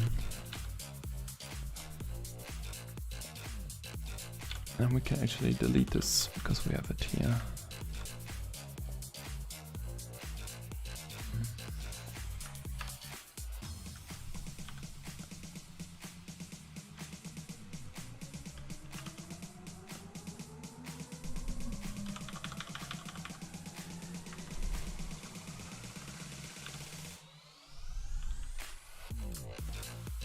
Okay.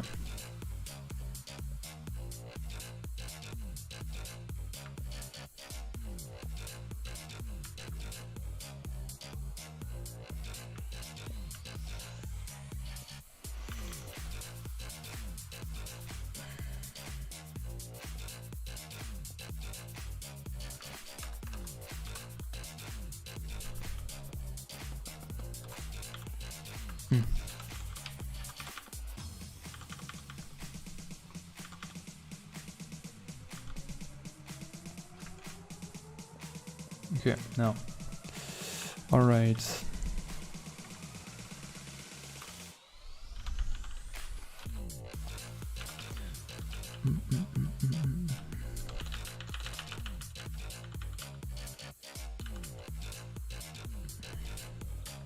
So if you also choose something like a base animal, also try to then bring the features in.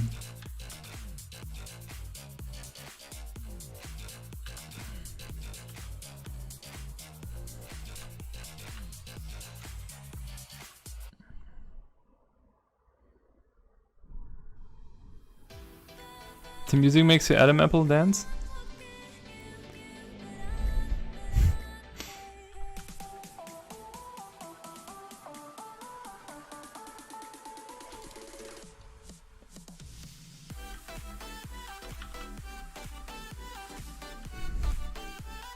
Do you want me to change the music, Roducci?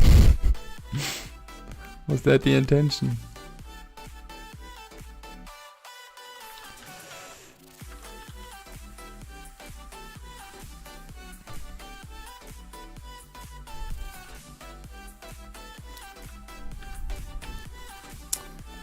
Alright, maybe let's also use the eyes here.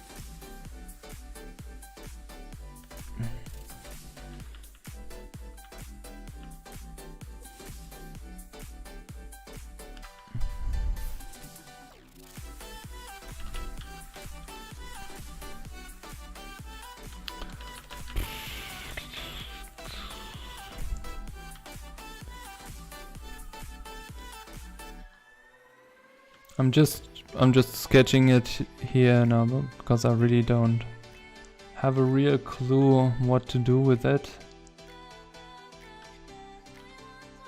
Just looking at the reference here, so let's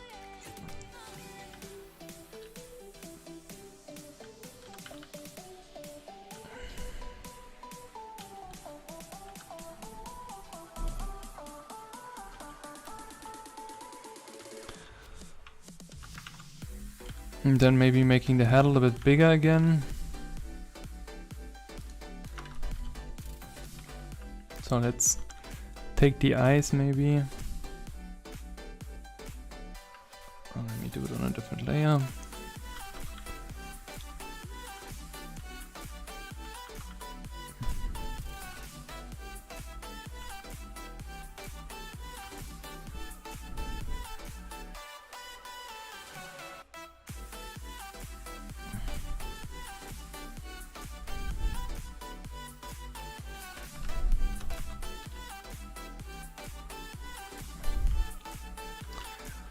Maybe something like that. What's about the orange?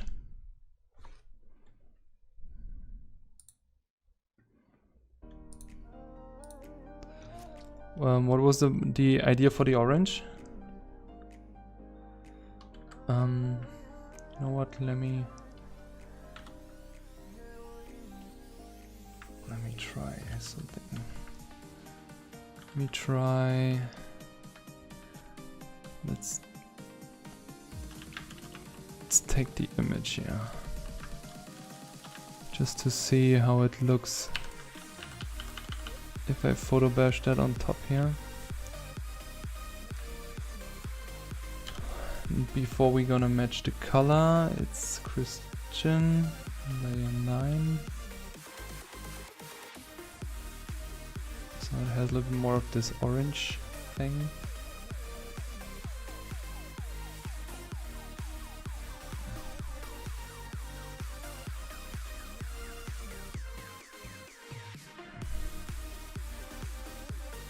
I think we should flip that also.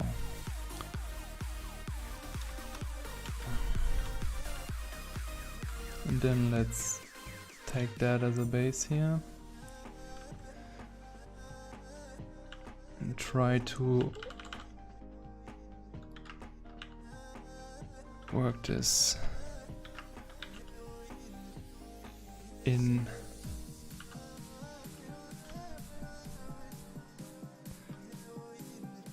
I think we can take that and use it the feathers here.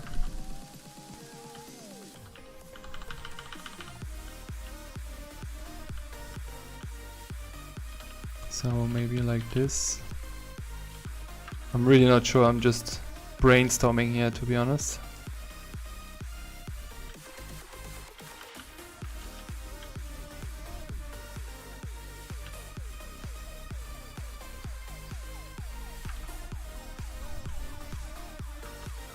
So then the question is like, where does it become the gecko?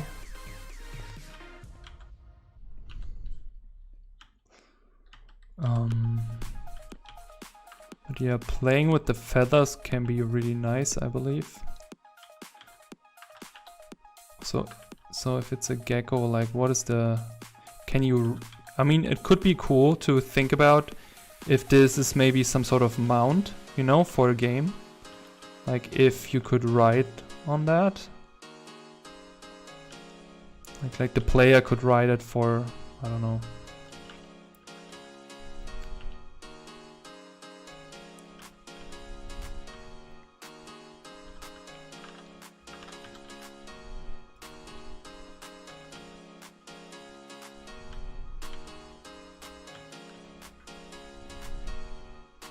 And then maybe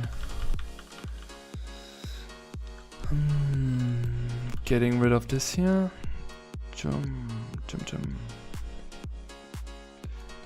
Then maybe let's try to use this one.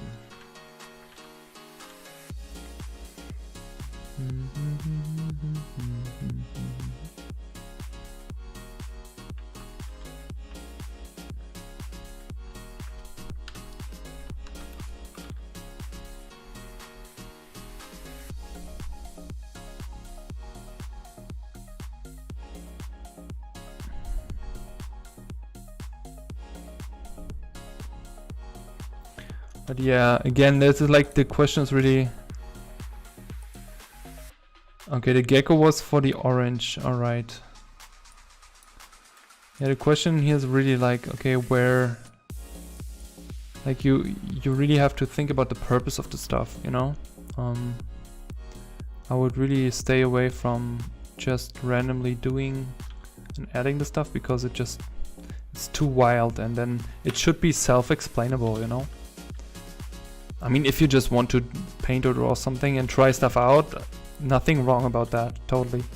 But if you mix animals together, there should be a reason behind, like a reason why it is a mix of an owl and a gecko, for example. Yeah, maybe let's take this one here. This looks not bad.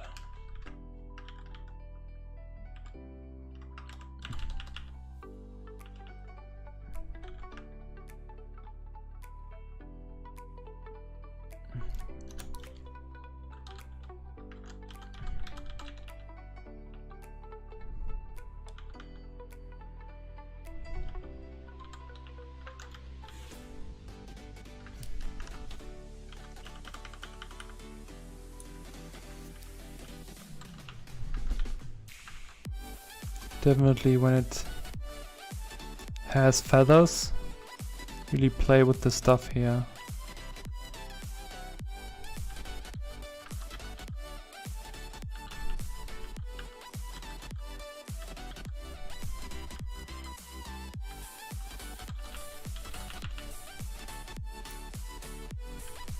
Also, like, okay, now we can play a little bit more with the silhouette. So we don't do it exactly like the owl is looking, but because it's not an owl, it's based on an owl, so maybe it has a different skull structure, or it has something which is very specific to this creature.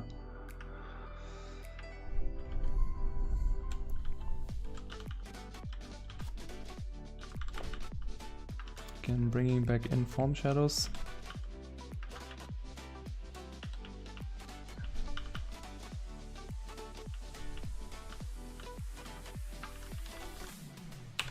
Let's take a multiply layer here.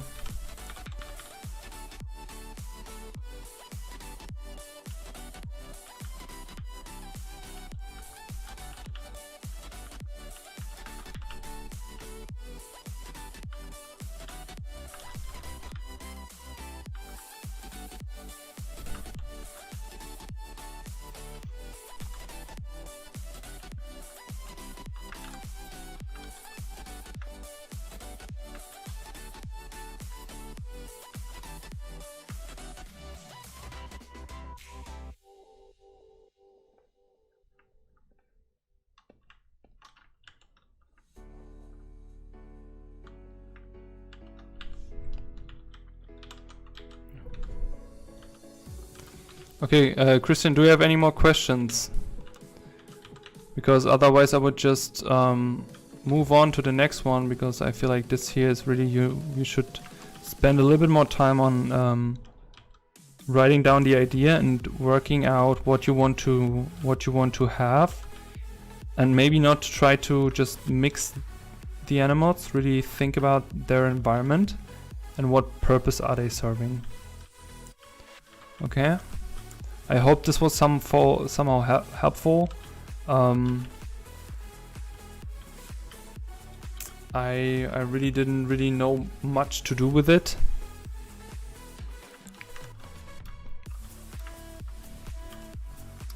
But yeah, if you just want to make a fantasy creature, like, always remember, like, decorating doesn't necessarily mean designing. It has to serve a certain like, it sounds very interesting. It sounds very interesting to me. The question is really the idea behind, you know, like, why does it has a gecko tail? Why is the creature half gecko, half owl? What is the purpose, and what is the environment of that?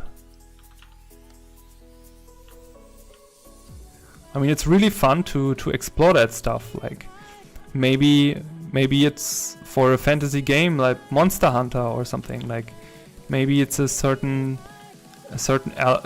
like it's an egg thief, or I don't know. It's a hybrid of a certain species, and the player needs to hunt them. Or also play with the ratio. Like, what can you do with the ears of it? Like,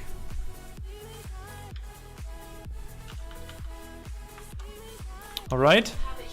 Oh, my Google just, every time I say okay, my Google is reacting. All right. All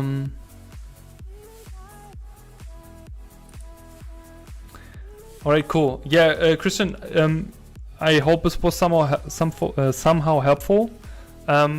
Do you want the PSD or do you want to JPEG? I keep it open. If you want that, just let me know in the chat and I will give it to you later on. All right. Okay. But that was interesting. Was interesting to do. So it basically changed from this here to this. yeah, just spend more time on researching the stuff. Really, I think you have a. It was an interesting base idea, definitely.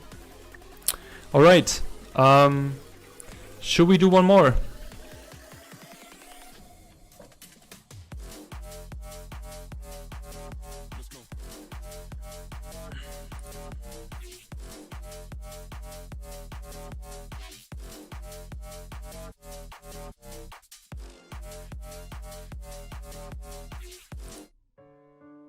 Okay, let me switch the music a bit.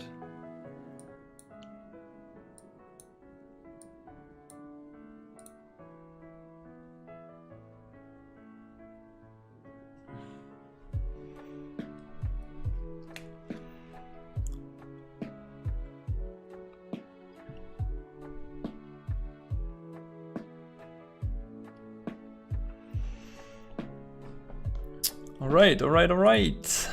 Should we do one more? Sure, you can have the JPEG. Don't worry. I give it to you after the stream. I will post everything on the art community. Also, for everyone who just joined, if you also want to get a feedback or a feedback on the next session, actually, feel free to join our art community. And you can also, of course, always, also if we not stream, share your artwork, ask for critique or feedback.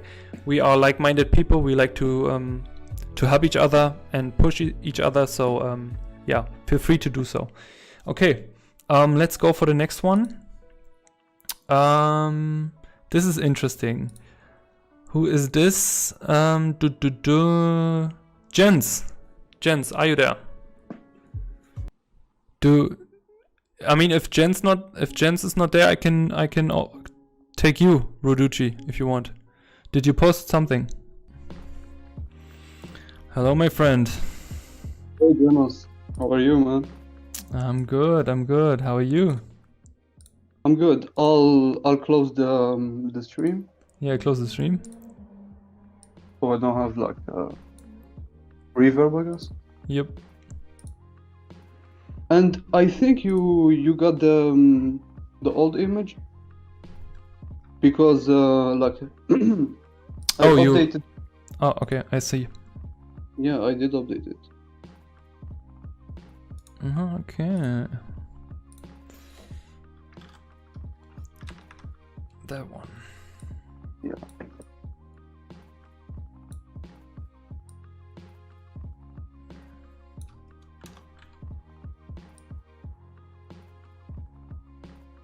How you doing, man? Pretty good, man. Pretty Yeah. good. How's life going? It's hot. It's really hot. It's really hot. Oh yeah. I think it was 2 days ago that got like 37 something Solid. with like yeah with like 90% humidity. I don't want to change with you. Okay. All right. Do you want to tell me something about the image? What was the what you wanted to do? This one was actually for a friend. He like weekly challenges. The prompt was clouds, helmet, and I think guitar. And he said like you don't have to do all of them, so I just picked clouds and helmet. And basically just try to make a composition out of it. Yeah. Okay. Nothing serious, but I also was focusing on composition and storytelling first, and then I try to simplify things with without like removing depth in a way. Hmm. Yeah. I didn't have like style reference, so everything I kind of like made it up. So yeah, I would Okay. like some help with that. Okay. I mean, it looks interesting, definitely, but what I like what I see, I just roughly draw over that. What I like is this shape here, this rock shape you created, Yes. like this silhouette. And I wonder if what would happen if we take this here, this skull thing and make this thing this skull thing. You know? Like scale that up and basically translate this into this, and then it's not a rock, it's more of a, or maybe it is a rock, but Well, the stream is a little bit delayed for me, so I don't know exactly right now which okay. one you're looking for. But So if the rock thing here, if we make this the helmet, yeah, of course. I mean, I wanna see how it came out. and then make this, I don't know, it's like a skull of a giant or something, Oh wow, sure. you know? Yeah. And then the thing is, yeah, like, so the challenge was just to add like clouds to the stuff. When you say clouds, or does it have like a deeper meaning? No, not at all. It's just like come up with whatever you want. Just have clouds, a helmet, and a guitar, basically. Okay, so I would say, And- let's just take what you have here and try to do that here. Sorry, can I send you like the image I found? I Sure. found it somewhere in Reddit, and Yeah, just That's put it in the how voice that's thingy. mhm, I will start to paint over that here. yeah.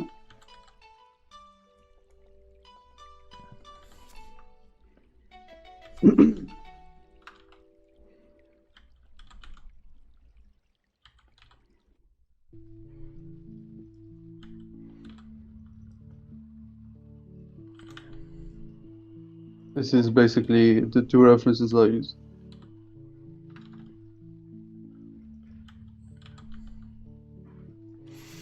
Let me open it. Ah, oh, that's a beautiful reference, man. I know, right?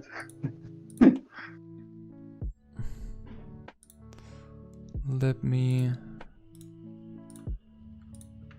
put that in here. What a great reference. Yeah.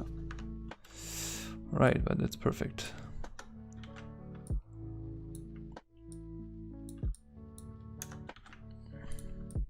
Also, the shape is really cool here of this rock.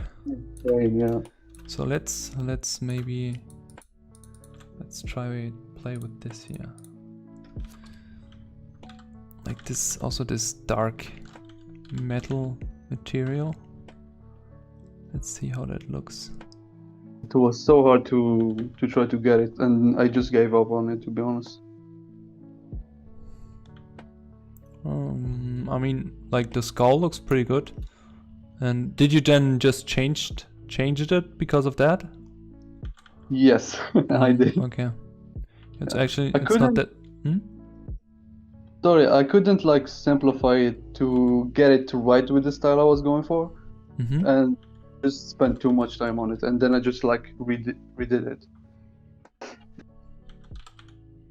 Yeah, I mean, sometimes it's like that, but Yeah. it's just try and error sometimes. So let's get rid of this.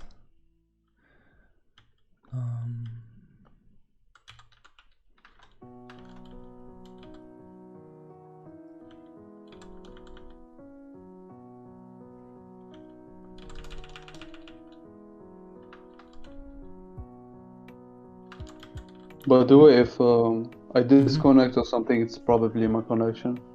Yeah, So really okay. bad though. Yeah. Okay. No problem. Let me just reuse this here. This maybe can save some time.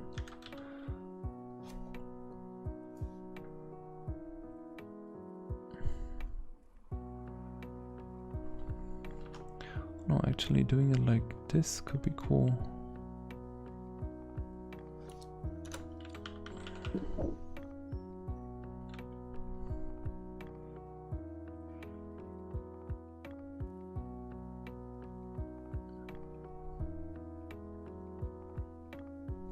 How do you like the feedback stream so far? I actually am very grateful for it, to be honest. To Okay, have something that you just like open and watch. cool. Yeah. Yeah, I mean, if that's maybe helpful for people, we can do that more often. I mean, Yeah. it's awesome. Mhm. It's very helpful for me, so but I don't know for others. I can't speak, but I like them a lot.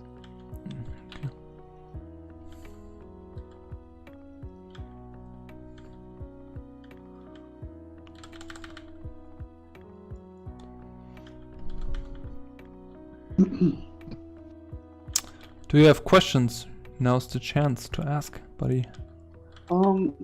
I'm actually like thinking, how was the color harmony working for this piece? Was it like removing quality from it, or was it like helping it? I don't know. No, I really like the color harmony. To be honest, I like the style you try to do here. Also this simplification of painterly look is something I really enjoy. Maybe with the waves you could do a little bit, I don't want to say better job, but like it could be simplified a little bit differently, because waves are really freaking cool to do. And if you go for something like that, you can really easily add stuff just Okay. like this, you know, just Yeah. like go. I had no idea go how with to the like. flow. I had zero idea how should I make it look 3D, or like should I just make shadows under it and a little bit of highlight to show maybe a form, or just like make wiggly lines like I did. I really didn't. I would go for the wiggly lines, and then to not render too much, just go with like 2 to 3 values. Mm-hmm. Also, what we could try to do is maybe this here has a lot of reds. Do you see that? If you look On on the the stream here, yeah, the reds here on the dry island. Oh yeah. You know, and I feel like we can use that a little more. You are more into the orange side here, but the reds, I mean, it could be off the photo filter, because it looks also like if the image has a certain filter on it. But in general, I feel like if we add a little bit more reds to it, it can make the island pop a little bit more. But that's Okay. something we need to try. Just use a color. Can try a color layer. Just add a little bit more reds. And if we did go with red, should we like lower down the other colors to make it more? No. Okay. No. No.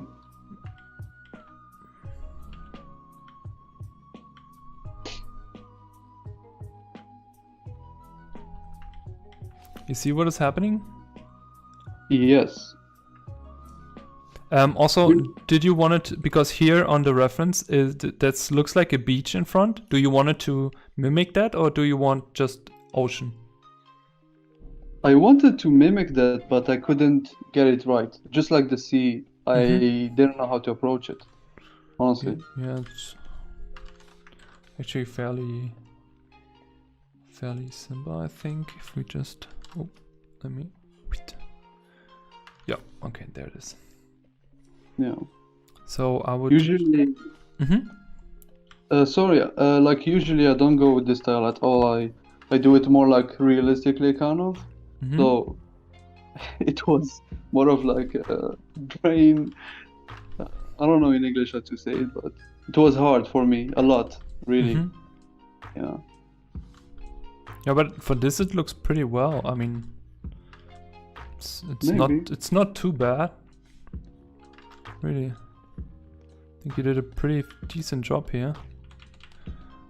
If I would do it, I would just start like with the shape, like the shape the foreground beach should have. You know, and also thinking about, okay, how does it help the composition? So I mean, what I like also is if you have things going into back, like you could think about, okay, maybe it's not ending here, maybe it's going like into the back. No, it's a part of the island. Yes. Yeah, like a path.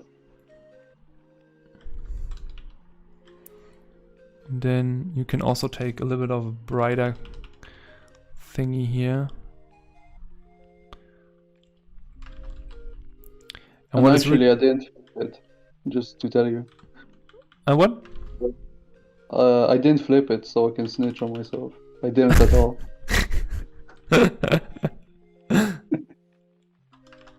Yeah, I mean it just helps to do that from time to time. Oh yeah. Man, just flip the image.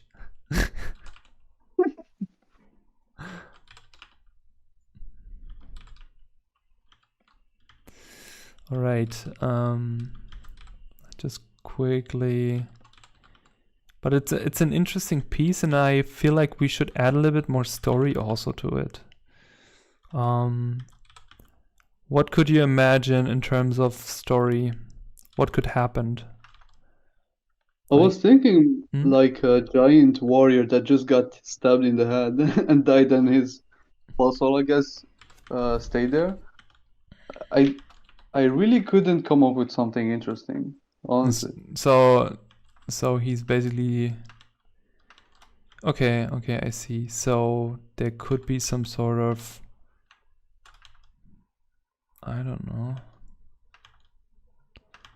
Yeah. So we could indicate some sort of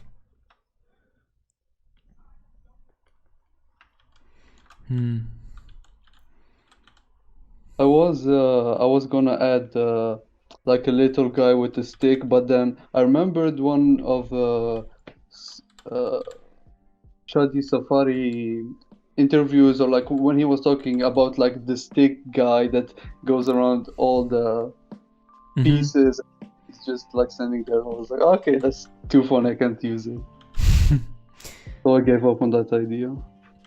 But you could, I don't know, work with the silhouette of something else. Maybe what you can do, you just go on Google right now and look for a nice guy riding a horse, but away from the camera where we see the back. And I will continue to paint on this, and you can send it to me on the voice, and then I add it to the image. Can it be from an art piece? Because I have one in my mind. You have one, that's sure, it's perfect. Yeah. Let's do that. Yeah, 1 sec. I hope I can find it.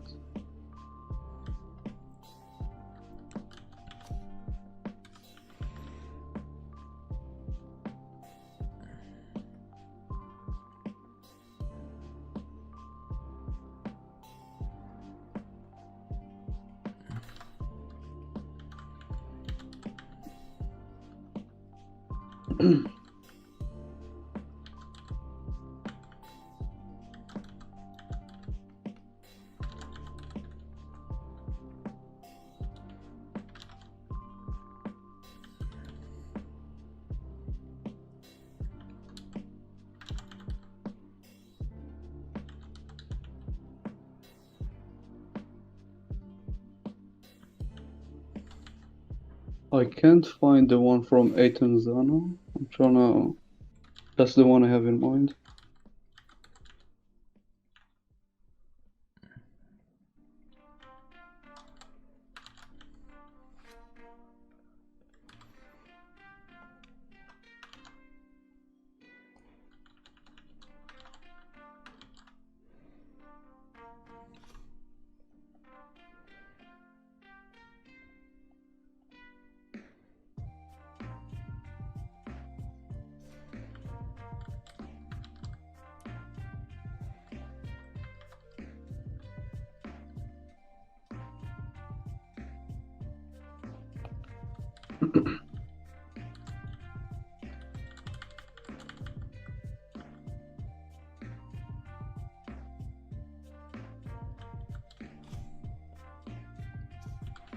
I'll send these in the meantime.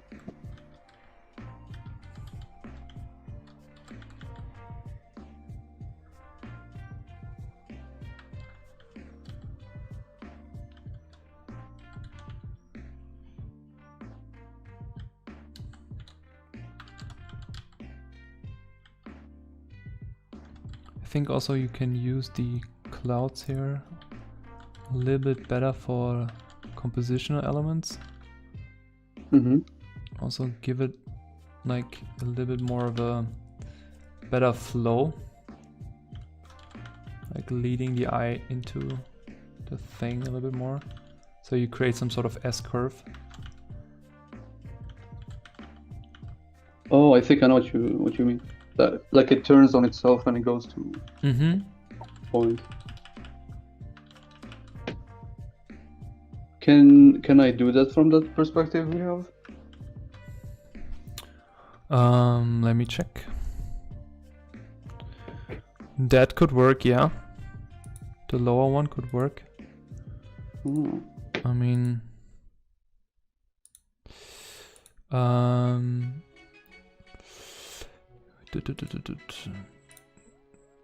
some like that could work, yeah. So let's, where is it there?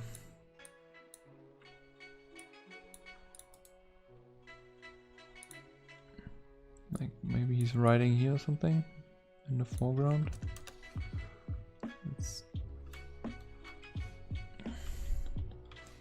We take basically the same value and then we just block in maybe some like here. To show scale? Is that the purpose or story? Well, I'm sorry? When we add this like horse with the guy, is it for story or is it for like scale? Both. It always should be both. Like it should never be without any purpose of not fitting a story or not showing scale, because it automatically shows scale and it always should be about the story. So because there shouldn't be anything which is just randomly added, you know? Okay, yeah, that makes sense. I mean, he's from proportion, the reference is a little bit stylized, but I mean, it doesn't matter. It's just here on a purpose of the demo, but if it reads, I mean, that's the whole point. Yeah.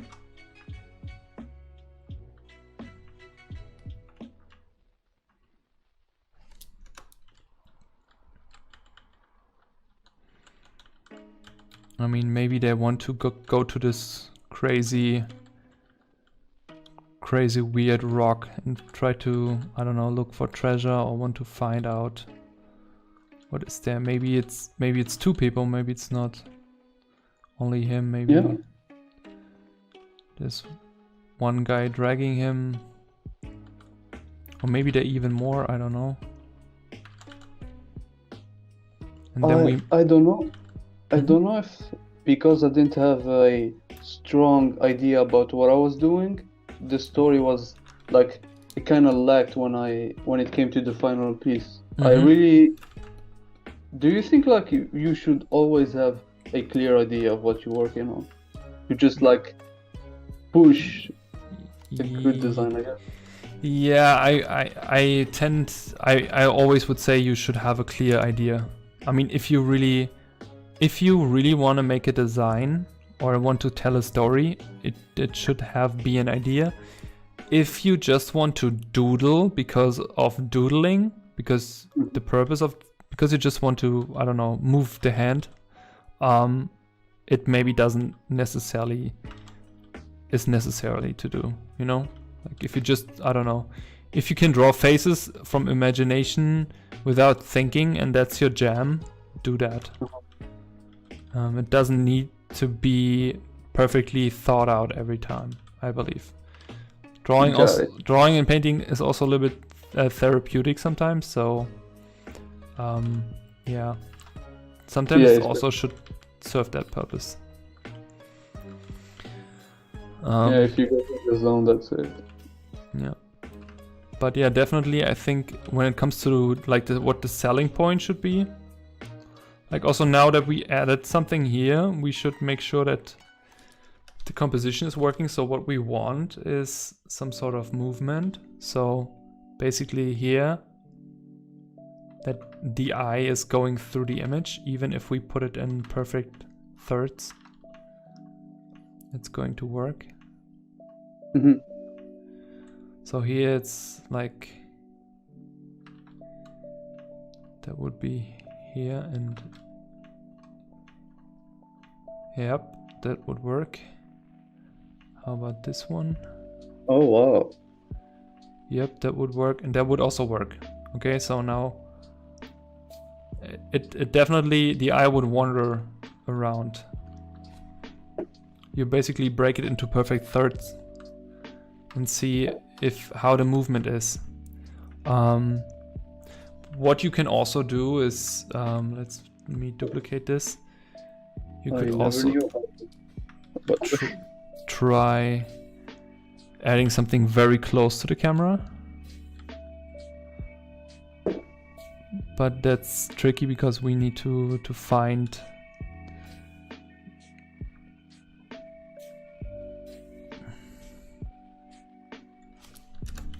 and then you have to define the sky also even more here. Like maybe, I don't know, maybe he's laying on the horse, like he's about to fell off the horse, or but it's also not a nice silhouette to read. Maybe he's sitting more straight up here and looking at it. I mean, it's obviously a very poor horse, but yeah. I mean, what you can also do, you can look for someone who's riding a horse very fast, like in a almost diagonal thing, like pulling into the image. That could be also nice. Or running dogs, like a dog running. So we get the feeling of movement forward. Oh, okay. You know, that's stuff you can really try. And also if you have stuff as we have it here on the ground from the beach, you can use that as a dark to light contrast.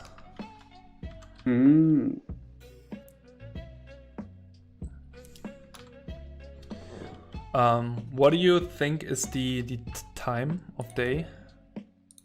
For me? No, for the image, buddy. I think it's a little bit going nighttime. I don't know if that's a moon or a sun. I got no clue. I think it's a moon. Yeah, I get confused because the lighting is from like the left and then there's something there.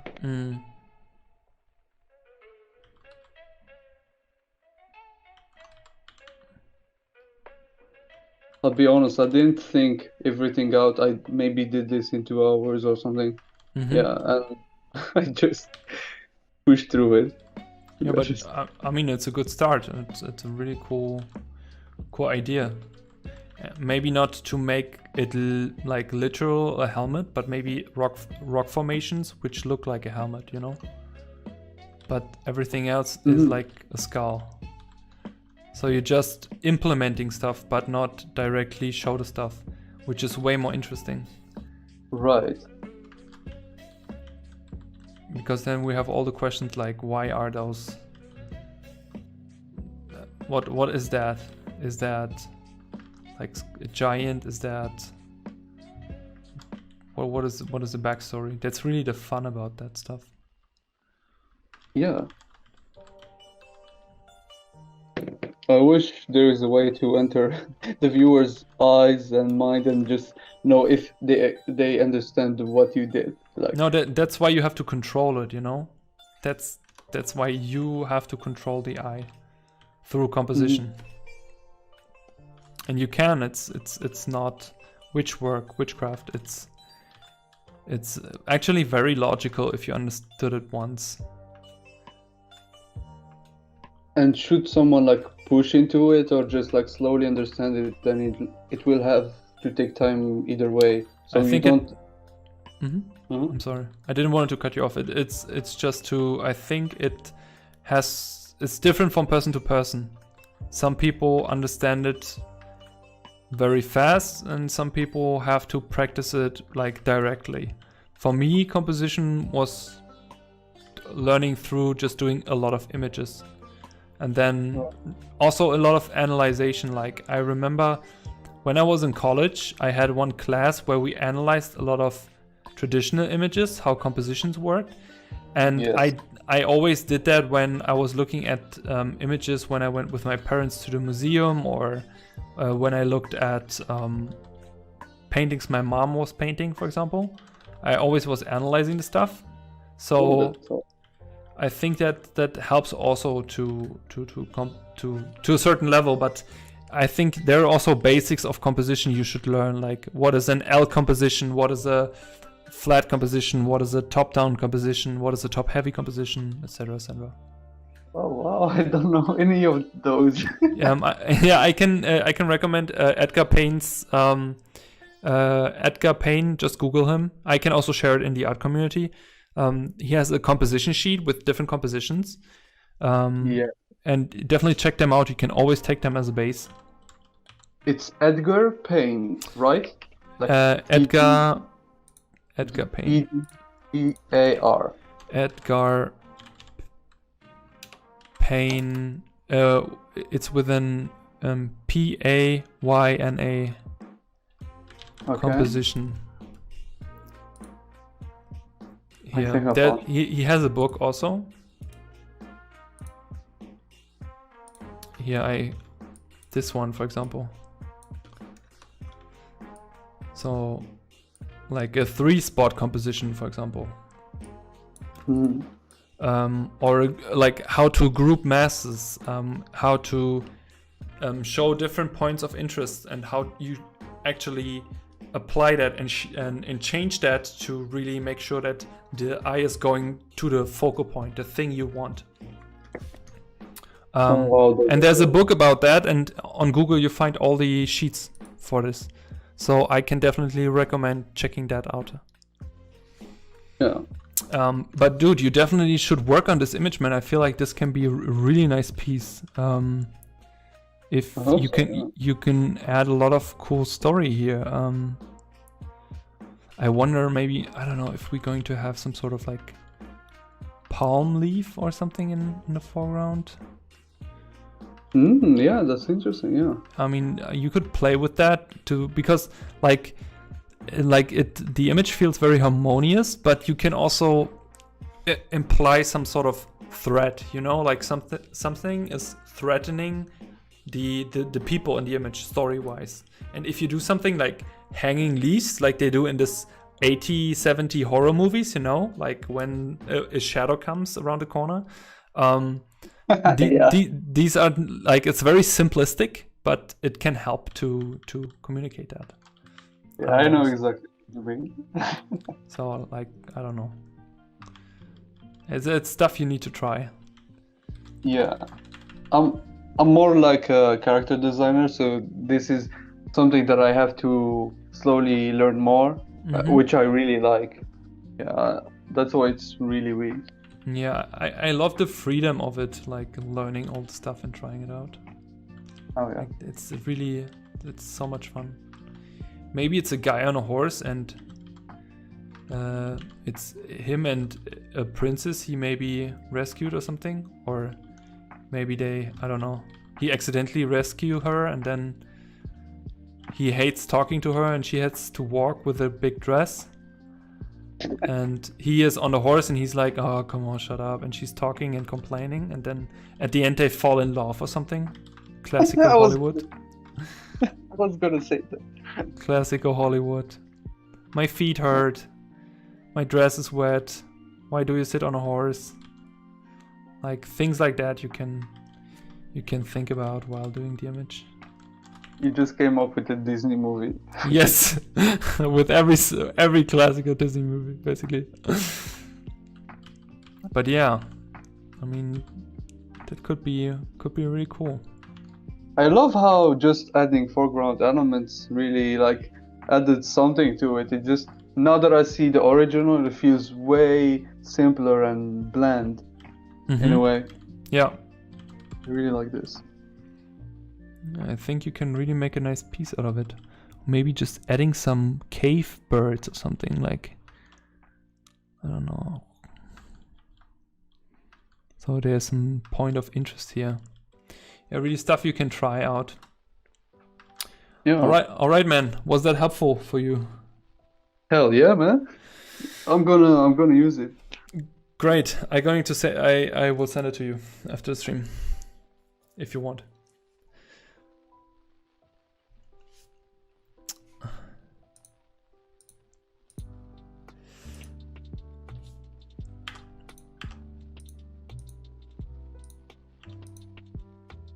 All right.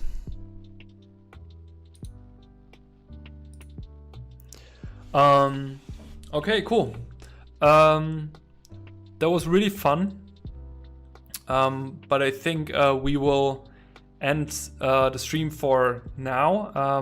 We went through 4 or 5 overpainting feedbacks. I hope that was helpful and interesting for you. If you want to